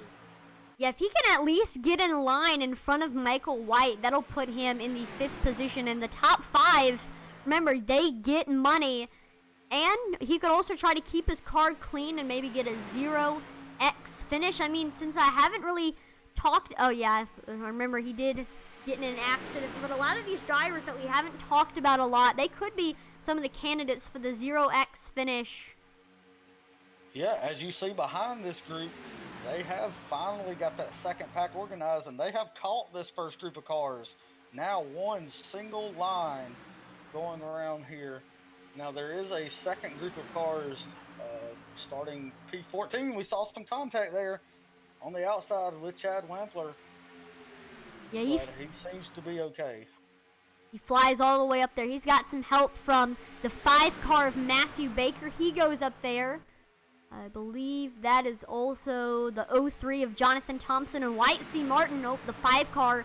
He goes back down, but then he's going to go back up. There's a lot. It's very disorganized, but still, Chad Wampler is going to stay on the outside. Yeah, nothing really organized there on the outside. They've got to get more organized if they want to make a run for this. I know Wyatt is hungry for that money, so he's trying to get up there. A lot of guys are hungry for the money, but doesn't seem like anybody's really willing to take the risk right now, as we do have one car jump up. That's the 14 of that's Lycan. That's right. Yeah, he jumps up there, gets a run. The 05 of Joshua Abbey, he jumps up there. We got some takers on this outside line starting to get organized, and I would even say more organized than the inside line right now. You got a lap car coming up right here. He goes down, out of trouble here if he stays there. And he will. Yeah, he did. That is John Taylor of the 4 car. So just shouting him out as we are on the screen. We'll go back to the leaders here. And sorry, I'm listening to the chat. They are talking about don't wreck ourselves. And at this point of the race, we're coming down to 23 to go this time by. Yeah, you don't want to wreck yourself, but it's go time. As Michael White takes it on that outside line, he is trying to get to the front. David Amy no longer the sole leader. We now have 2 guys vying for that top position. Yeah, I think all the drivers that intentionally started in the back, this is going to be the time that they're going to start trying to make their way back up to the field. There's another pack that's beginning to start to catch this pack from Michael White to Jonathan Goke. I think it starts off, Jeff Vickery is the leader of that pack. Let's take a look back there. Here it is right here. They're beginning to catch these other guys up in front of them. Yeah, as long as they stay side by side like that, the second group will catch them if they can get in line. Right now, that you can see they're not organized at all. You got one car out there, on this outside line. You got a couple cars out there not really organized. If they would get single file, they could catch them in no time, as the leaders are all side by side right now. So, I bet in a while they'll catch back up to these drivers, but a quick back look up front. Michael White is still trying to get up there to David Amy and try to take the lead from him, but he isn't quite there. Yeah, just never could get that momentum where he needed it to be. So they come off turn 4 this time to be on lap 80 of 100. That means we are 21 laps to go. I always like to keep you informed of that. Let's take a rundown. We got Robert Yost in the 5th position. Had a couple shout outs for him. And Bobby Anderson in that 18 car. I always have a hard time finding him, but he is in the 16th position. He's in that second groove, or that second pack right now, trying to catch these leaders that we showed a while ago. And they're still not organized, as you see right there. Just all kind of chaos going on back there. Yeah, trying to find Bobby Anderson is kind of like, where's Waldo? He's been up in the front, maybe even leading some laps. And then at the same time, he's been in the back of the pack as well. So, Bobby Anderson might be the where's Waldo of this race. That's exactly right. Coming to the tri-oval, we do have 2 cars that they're about to, that the leaders are about to encounter. I don't know what they're going to do, but they do have some momentum since they are drafting together. They may play a role into it. They're not going to speed by them as much as they do if it was just one single car. The outside line of Aaron Smith does have that momentum. He will take the lead here on the backstretch. As you can see those 2 cars off in the distance, they'll catch them in no time. Yeah, he's cleared them going into turns 3 and 4. He has not moved down yet, though, and there he goes. Him and Michael White are able to go down as well. There was near contact between Michael White, so that now puts Joshua Abbey as the leader of the high side. We got the lap cars coming up right here. It's Joseph Wright and I believe the 114 of Christopher Hockley. That's exactly right. They stay up out of harm's way, and they'll probably have just enough momentum to keep pace with this, but I don't know if they're going to be a factor. As Joshua Abbey now on the outside as Aaron Smith goes down, takes that inside line over from David Amy.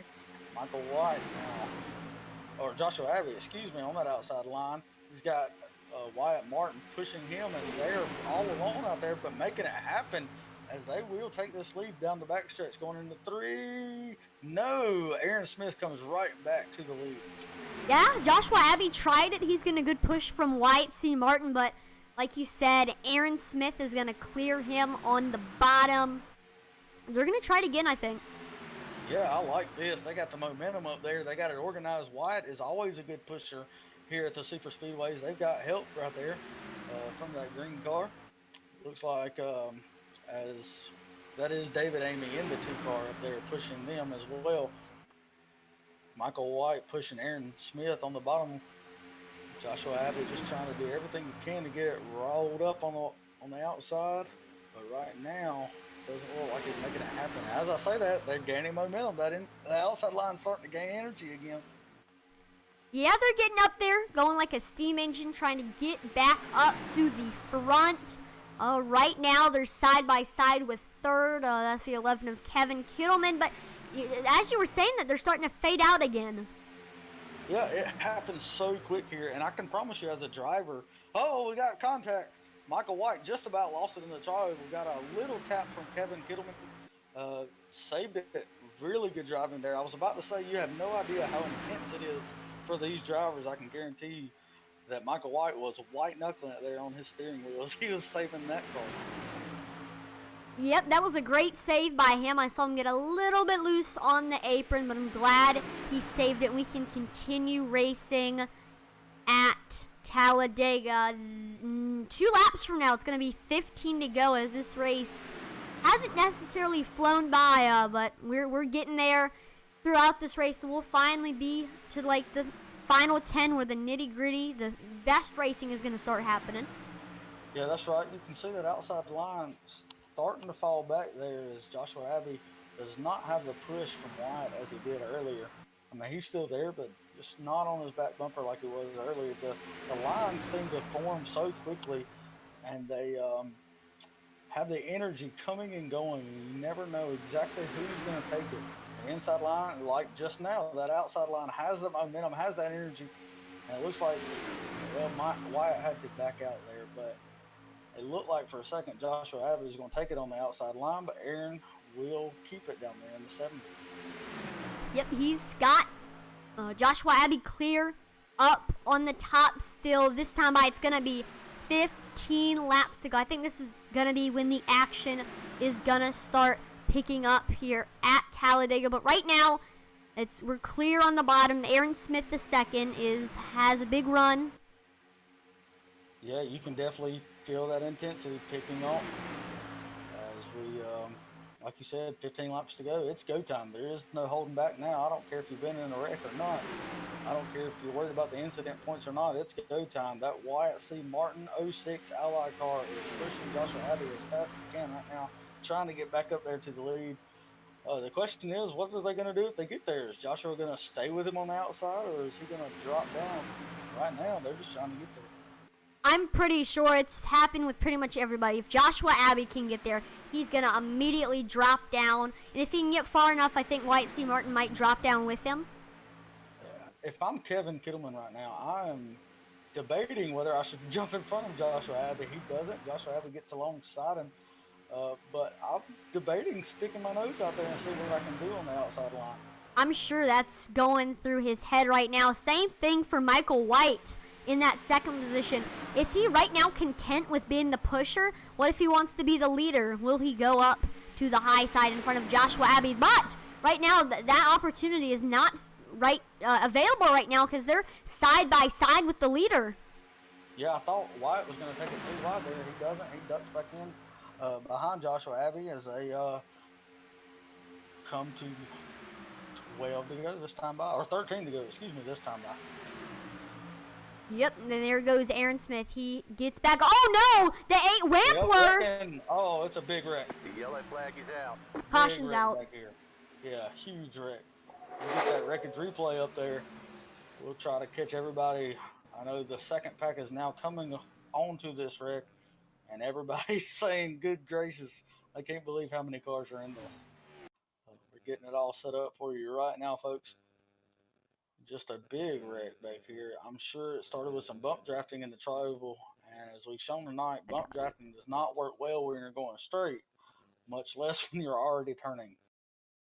Right, so we got the replay up right here. Let's go to the chopper. Here is the view. Pay attention to the 87 of Wampler, okay? He's drafting with Wyatt C. Martin currently.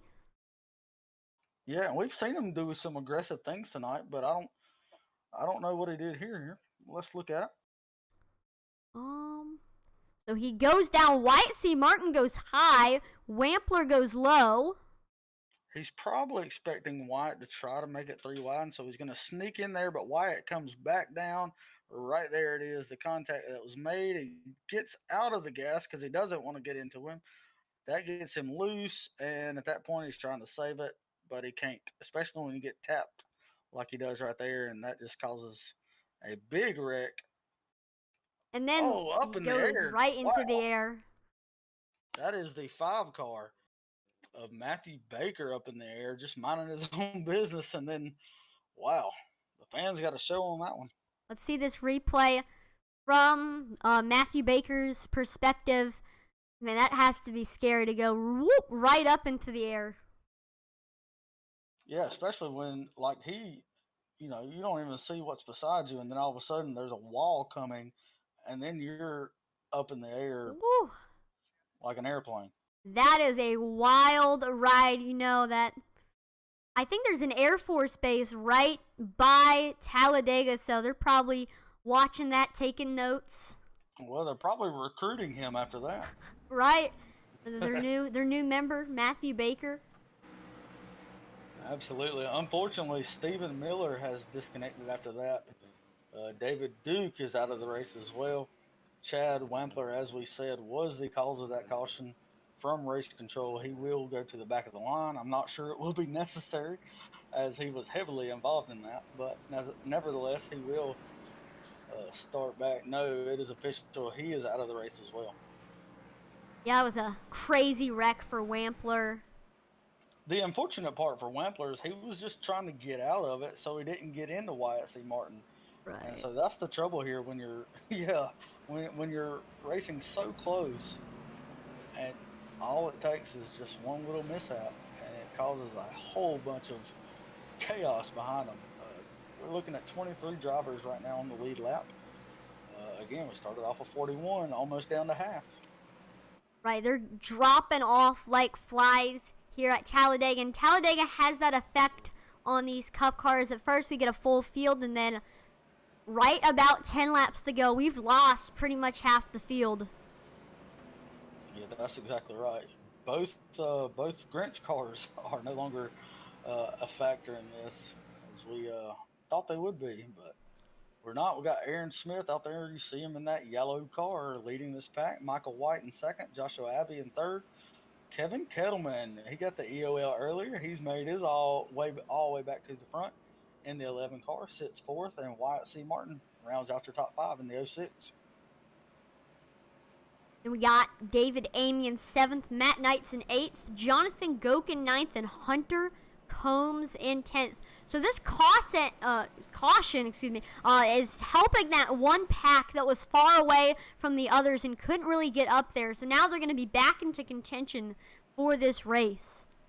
Yeah, that's right. It's important to note also Chris Whitaker, he is officially out of this race as well.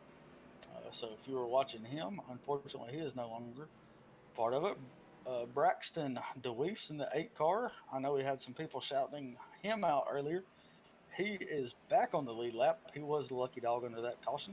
So put that 23 cars back on the lead lap here. as we will come.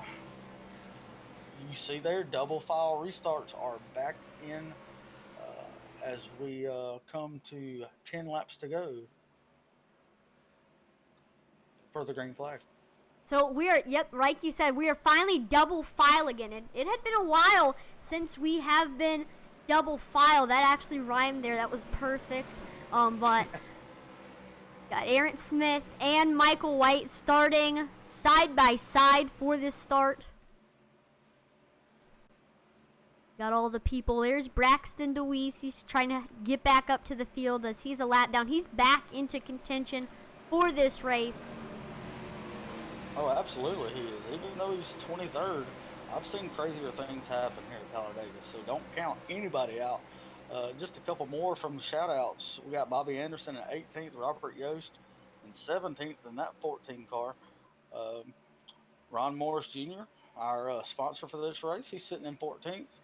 And a bunch of others still have contention to win this race. I can promise you that. Nobody is out. If you were on the lead lap, on the last lap, you have a chance to win here at Talladega. That pace car coming through turns 3 and 4 will make its way to pit road this time, and we will have 10 laps to go as we take the green flag. I'm getting excited. Now is crunch time. Now all bars are off.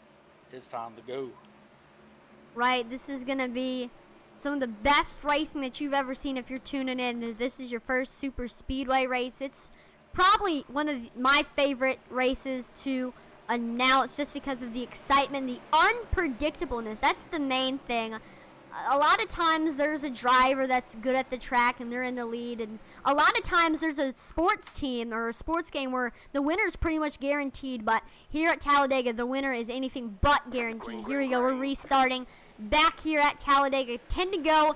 This time I've got a 10-lap shootout. Aaron Smith gets the nose over Michael White as we enter turns 1 and 2, and we got contact. He tries to save it. He does not save it. Ooh. It spun out. I don't know if it's going to cause a caution. It does. It does cause a caution here at Talladega. We'll get that wreckage replay up for you. Just got a little loose up there, as you'll see here in a second. And that will put him all the way back to the back. The pace car is currently being shown all the way around, and so the drivers are going to have to take an extra lap just to get caught up. You see there on the wreckage replay, just a slight contact as they are 3 wide. Yeah, Matt Knights just gets a little bit of contact with that one car. He goes back down, whoop, and then just gets himself loose. Let's watch that one more time. Yeah, just trying to make it 3 wide there on a restart. Trying to get all you can with 10 laps to go. Almost 4 wide there.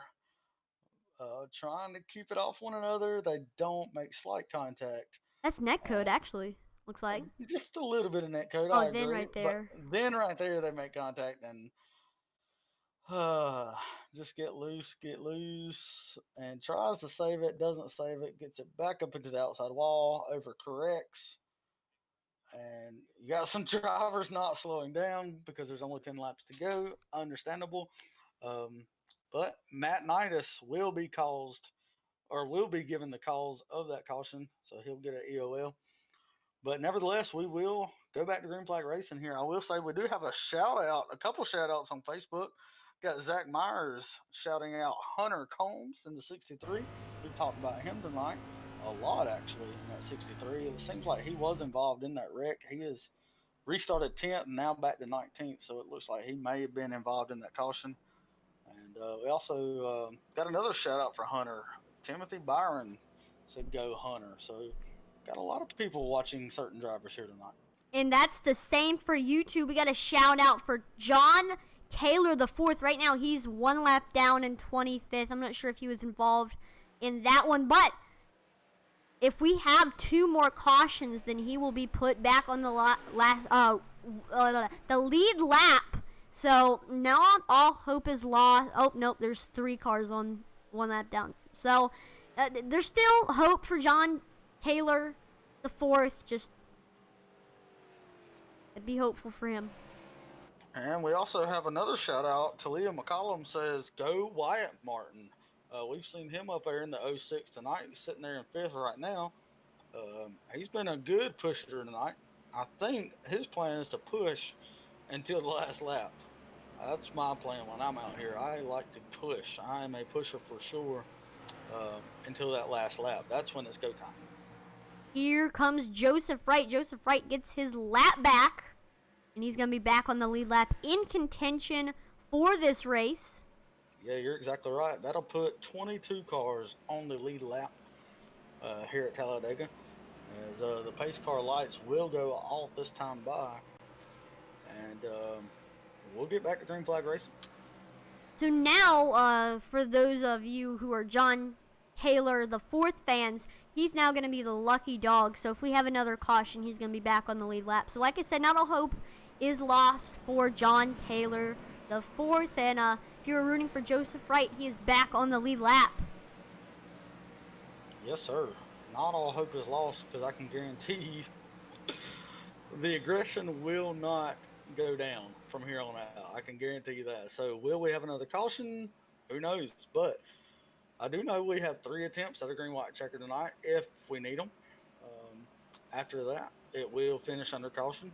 I hope we don't get to that point. Hopefully we can finish under the green flag.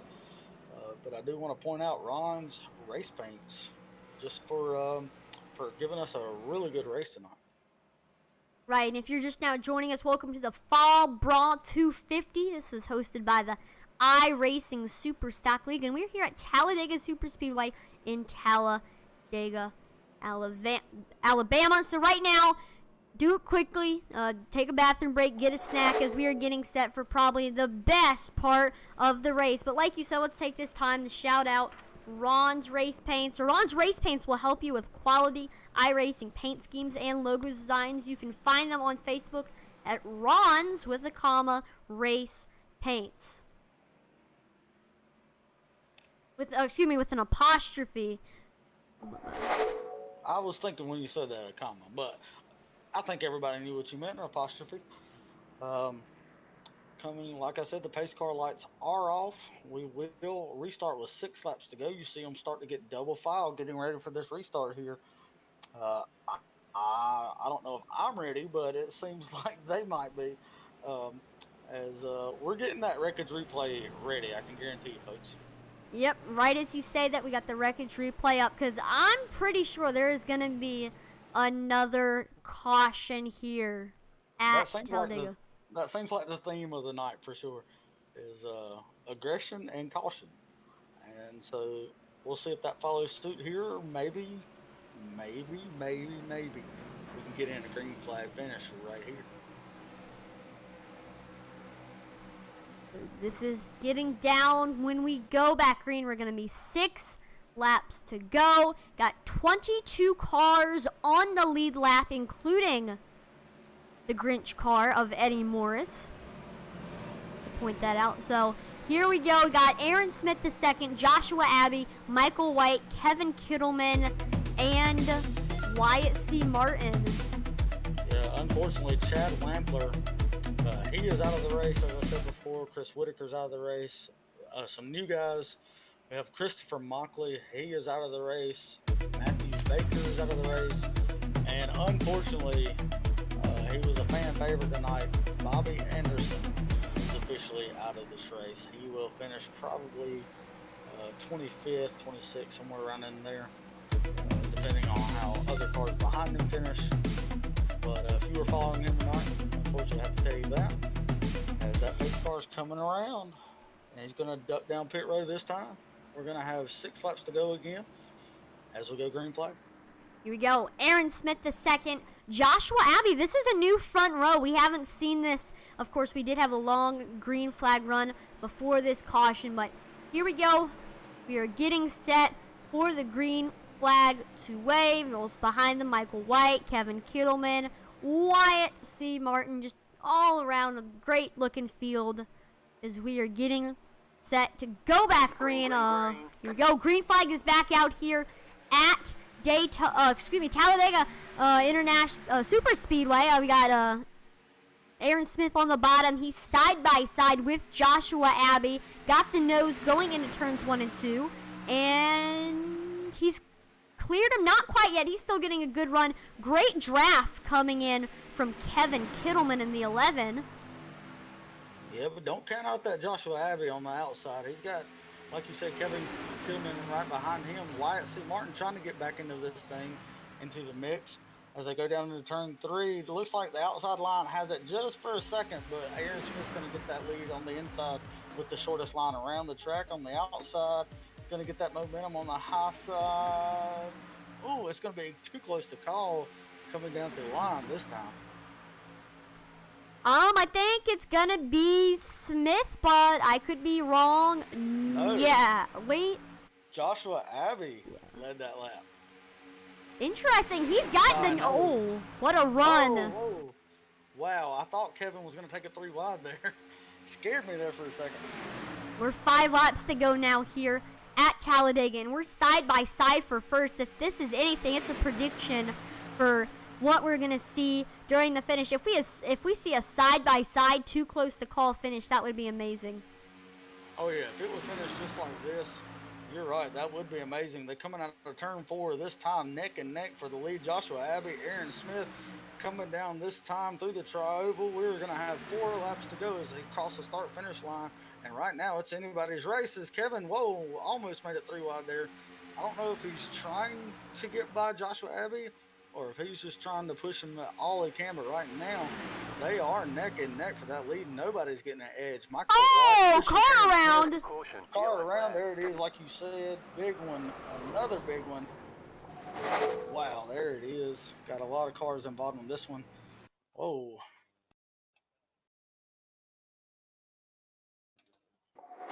Aaron Smith saying he might be involved. So here we go. Watch the 11 car. He's giving Joshua Abbey a push. He goes to the high side, then he goes low. Has that front bumper all over the back of Joshua Abbey. And Michael White below the yellow line there, just barely for a second. Oh, Joshua Abbey, yeah, gets turned by Kevin and turns him right into Aaron Smith. Looks like Michael White will be your leader after all that. I don't know how much damage he had, and everybody except Michael White is involved in that. Wow. Check it out again, folks.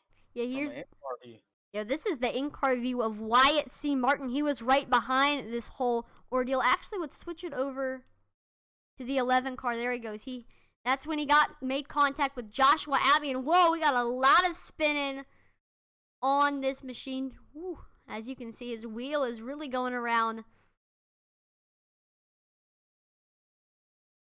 Yeah, just along for the ride there, folks. Trying not to get any damage. And as we've got some Facebook feedback here, pushing through the turn. And I have to say, I agree with you. Jimmy McFarland calling out what happened there. We cannot push through the turn. We've said it before. We can barely push through the straightaway, much less through the turn. You see the result right there. Joshua Abbey getting around off the bumper of Kevin Kettleman. Now, I would like to mention one cool thing that we have on this channel is goals for followers and subscribers. So right now we have 374 followers on Facebook. Right now, our goal is 500 on Facebook. So if you have not already, make sure to follow us on Facebook, as you will get a lot of awesome racing content. As you've seen right now, 185 subscribers on YouTube.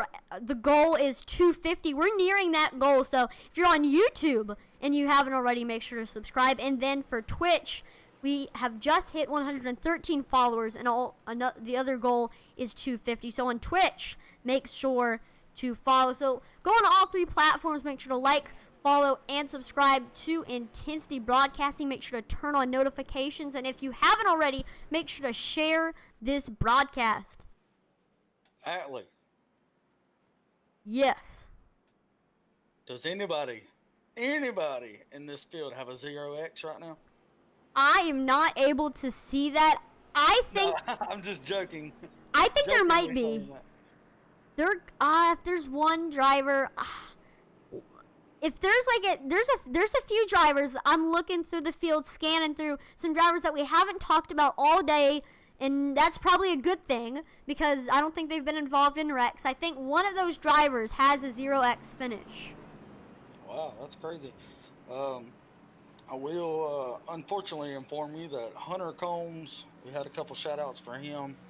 After that incident, he is officially out of the race. And also Kevin Kittleman in the 11, he is officially out of the race. Yeah, that is disappointing. Both of them had very fast cars, were up in the front all throughout this race, but Talladega destroys your cars, and it's sad to see that they had that happen to them. Yeah, that's exactly right. You saw there on the screen, Michael White in the 009 did have to pit there. He must have thought he had enough damage to pit. He came out 11th, so still a chance to win potentially. That will leave David Amy right there. You see, as your leader, Ron Morris Jr. in the 76 in second. Dalton J. Martin, haven't heard a lot from him tonight. Also, he's in third. Also, Jeffrey Vickery in that 21, he's in fourth. Haven't heard a lot from him. Jonathan Thompson, he is in the fifth position. So a lot of these drivers from that second pack that made their way through that incident are now the leaders of this race. So the top 10 has completely changed since that incident. That is absolutely crazy. Had Joshua Abbey, Aaron Smith, Michael White, Robert Yost, all the leaders that were in there now are 10th or worse, as they were all involved in that. So it looks like we got some people saying that Talladega, a lot of the locals, they call it Talladega. Yeah, I don't really care. In my book, it's going to be Talladega forever. Right, but I mean, that's great to know, though. That's a little fun fact for you all. That is great to know. I apologize. That it's Talladega is what some of the locals call it. So that just keep that in your memory bank. Just a little fun fact. But right now, I think we're gonna probably call it Talladega for the rest of this race. Talladega. Yeah, it doesn't have the same ring. Like, I mean, I think the movie's called Talladega Nights. The song is like Talladega. There you go. So I think, but the locals do call it Talladega. So if you are ever in Talladega, make sure to call it that so you don't get strange looks. We are coming up. We are actually on lap 100 right now. The race would have been official, but we are going green, white, checkered. This is our first attempt. We have 2 more attempts should they crash before they can take the white flag. If they do take the white flag, they will end the race under green. So no cautions will come out if they take the white flag. Like I said, if a wreck happens before the white flag, we will line them up and we'll try it again. Pace car will turn off here and we'll go back green flag racing. Again, your top 5, David Amy, Ron Morris Jr. Third is Dalton Martin, Jeffrey Vickery in fourth. And fifth is Jonathan Thompson. And for those that had Braxton DeWeese on their list, he's made his way back up to 6th after being a lap down before that previous caution. So, again, nobody's out of this race. That is true, but right now let's keep an eye on the front row. David Amy, Ron Morris Jr., here we go. We got our first attempt at a green-white checker. Green flag is back out. We're side by side for the lead. David Amy gets the nose, going in, exiting the tri-oval. Let's see what happens in turns 1 and 2. David Amy's going to clear Ron Morris Jr. on the top. Yeah, got Dalton Martin pushing him, giving him a good push on that inside line. Not a lot of help going on the outside. Will Dalton jump to the outside? He does jump to the outside. Now pushed by Ron Morris Jr., trying to get by David Amy. On the inside line, making it 3 wide there is Jeffrey Vickery in the 21. As long as, this is getting very squirrely. Braxton DeWeese, he's down there on the bottom. Ron Morris Jr. on the top. This is getting crazy. As long as we make it to the white flag, this race will end under green no matter what happens here. If we can get there, that's all that matters. They make it to the tri-oval one time, then we'll be good to go. That outside line is picking back up. We got the 8-car Braxton right there. We've been talking about him all night. He is leading that outside line. So we are into the final lap. If caution comes out, we're going to race to the finish. Dalton J. Martin, Braxton DeWeese, got Michael White on the high side. Who is going to win this race here at Talladega. We are side by side into the tri-oval. Right now, I think Deweese has the nose. Deweese does have the nose on the outside with Dalton J. Martin being pushed by. Who is he being pushed by? He's pushed by a yellow car. Jonathan Thompson, I think. Yeah, Jonathan Thompson in the 03 trying to make it. They're coming to the line here. Remember, the start-finish line is all the way at the end of the tri-oval, so this race can still be won. Dalton J. Martin getting a great push. And Martin, he's going to win this race. Second. Wow. Is Jonathan Thompson third, Jeffrey Vickery. Braxton does take it home in the 4th position, and Ron Morris Jr. in the 5th position. Dalton J. Martin, we didn't talk a whole lot about him tonight, but he will take home this victory here tonight at Talladega. I am very surprised that Jonathan Thompson settled to push Dalton J. Martin all the way to the finish, and he didn't pull out to the high side to try to take the win for himself. He just settled with second. So let's take a look at that replay of the finish. Wow. I'm hearing from race control that Dalton J. Martin not only won this race, but like we talked about earlier, he will get the incident point reward. He had 2X. Nobody had 0X. He had 2X. He was the highest finisher with the lowest amount of incident points with 2X. And so he'll get an extra $70 on top of that. Look at this finish right here. Nobody was in contention with this one. It looked to be all Dalton J. Martin as we crossed the start-finish line. So think about it. You could have started and parked and still took home $70 if you had 0 incident points, but nobody did. They all got at least 2X or more. And Dalton J. Martin taking home a $345 payday. Man, what a payday. Let's look at the results right here. Timberlake, North Carolina, representing Club Carolina. Dalton J. Martin, the number 10, is your winner. Second place was the 03 of Jonathan Thompson. Third is the 21 of Jeffrey Vickery. Fourth is the 8 of Braxton Deweese. Fifth was the 76 of Ron Morse Jr. Sixth was the 1 of Austin Craig. Seventh is the 17 of Danny Setzer. Eighth was the 05 of Joshua Abbey. Ninth is the 009 of Michael White. And rounding out your top 10 was the 70 of Aaron Smith II.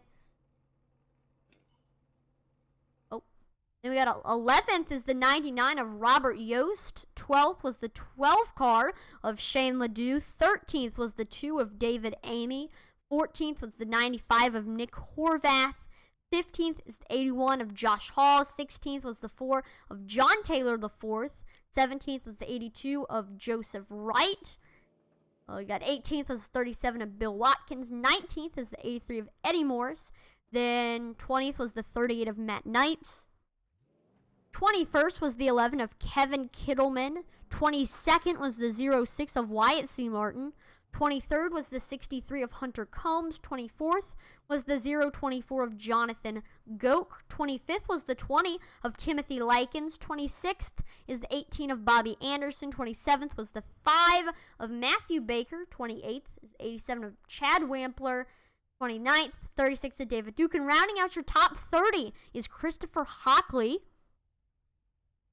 Then in 31st was the 98 of Jeffrey Wallace. 32nd was the 44 of Thomas Rutherford. Then 33rd was the 88 of Stephen Miller. 34th, 24 of Lucky Brown. 35th was the 01 of Eugene Vernon. 36th is 22 of Hector Larena. 37th was the 09 of Charles Cadena. 38th was the 90 of Daniel E. Eberhardt. 39th was the 23 of Daniel Keith Jr. 40th was the 19 of Max McClure. And 78 of Dave Coburn finished 41st. Yeah, we do have our third place finisher in the booth with us. Jeffrey, do you have a copy? I do. How are you guys? We are doing good, Jeffrey. Man, what a finish there. You took it 3 wide a couple of times, man. I thought you had just enough aggression to take it home there, but third place ain't bad either. How did you make that happen? I caught up in the wrecks earlier. I mean, it was a little crazy at first, but then I tried to stay back with my teammate Shane Ledoux, and we just stayed in the back and tried just stay out of harm's way. And there was a lot of wrecks we got through after that, but in the end, I mean, we held the line. We tried to keep up with those guys and draft them to the end, so it all worked out. Yeah, so before that last caution there, you were sitting there in about 13th, 14th position, and then the top 10 all wrecked themselves. What were you thinking at that point? Just didn't want to wreck the car. I mean, we didn't have any time to fix it and out of fast repairs. So, I mean, we just wanted, I was just so grateful to get through that down low. And yeah, I think Shane got through it too. And yeah, it was crazy. Yeah, absolutely. Very crazy, man. So, third place tonight. Do you have anybody to shout out? I'll shout out my teammates. Two of them aren't here tonight, but Shane Ledoux, we always run together. So we were running to him. We were running with him, so it's good to run with him, and that's pretty much it. And thanks for Ian for putting it on. I mean, it's always a pretty good time, and yeah, just a blast. Thank you. Well, absolutely. Thank you, Jeffrey. Congratulations again, and we'll talk to you next time. Thank you, sir. Thanks for broadcasting. Yes, sir. Got Jonathan Thompson now in here. Jonathan, you got a copy? Yes, sir. Man, that was one exciting race here. We didn't really say your name a whole lot, but then in the end, we saw you up front trying to make a move. Looks like you were content for pushing Dalton to the finish. What was your take on this race here? Well, it was a tough one. From a strategy perspective, we thought that we might have a shot at going to the back early and just riding for, maybe 50 to 70 laps to let everybody, get strung out a little bit and take some, hopefully some green flag pit stops, but that didn't end up happening. And it seemed like every caution that happened early, I ended up getting caught up in, to the point that after about the third or fourth caution, I had a max speed of 158 mile an hour. So I had to take my fast repair. And then after that, it was just a luck game. So we made it back up to the front, but I had some damage from a subsequent caution, and that made it so that I couldn't really pull out and pass. So I was content to push. So we saw that, yeah, you're right. We saw that you were content on pushing Dalton. Did you think about going high and trying to get the win over him? Well, I knew that once. Well, first off, I was having to stay tucked up. I had some front end damage, so any amount of air that got on the front end of the car, I mean, it was just like hitting a brick wall. So even if I did pull out, he would probably have beat me in a drag race anyway. So there was just no point. All right, that's good to know. Well, still second place is very solid, still getting a little bit of money. So anybody you want to thank that helped support you, or any fans or your teammates? Yeah, Down South Racing and my spotter for this race, old Dave Daniel. He's a good guy. And, all the sponsors on the side of the car, those are real life sponsors for my real life racing operations. So, yeah, all those guys, I won't name them one by one. There's too many to name, but absolutely. And we appreciate everybody. Well, that is awesome to know that you race in real life, but congratulations for second place, and hopefully we'll see you in more money races like this. Yeah, thanks for doing the broadcast, guys. All right, we have in the booth now your winner tonight, Dalton J. Martin. Dalton, congratulations, first of all. What does it feel like to win this race? Oh, it feels great, especially after last week's mishap with late race incident. Yeah, man. So talk us through that. We did not mention your name almost at all until that final caution happened there. It took out probably top 8, and then it showed you right there in the mix. So what were you thinking at that point? And was it just go time at that point, or was that kind of your strategy just to hang back until the end to begin with? Yeah, the strategy was to hang back and just wait and see what we have left at the end of the race, and it worked out pretty good. Didn't get into any wrecks and still had my fast repair left, and it just worked out great, and I was there at the end. So not only did you win this race, taking home $275, but you also got the incident award, and so that is the driver with the fewest incidents with the highest finish. That is you. Unfortunately, we had nobody with 0x tonight. You had a 2x, but so did everybody else. So another $70 on top of that. Man, what a payday. It is, and it's a good one at that. Yeah, absolutely. Is there anybody out there you want to shout out for the victory tonight? MP Motorsports and Party 4 Racing. That's it.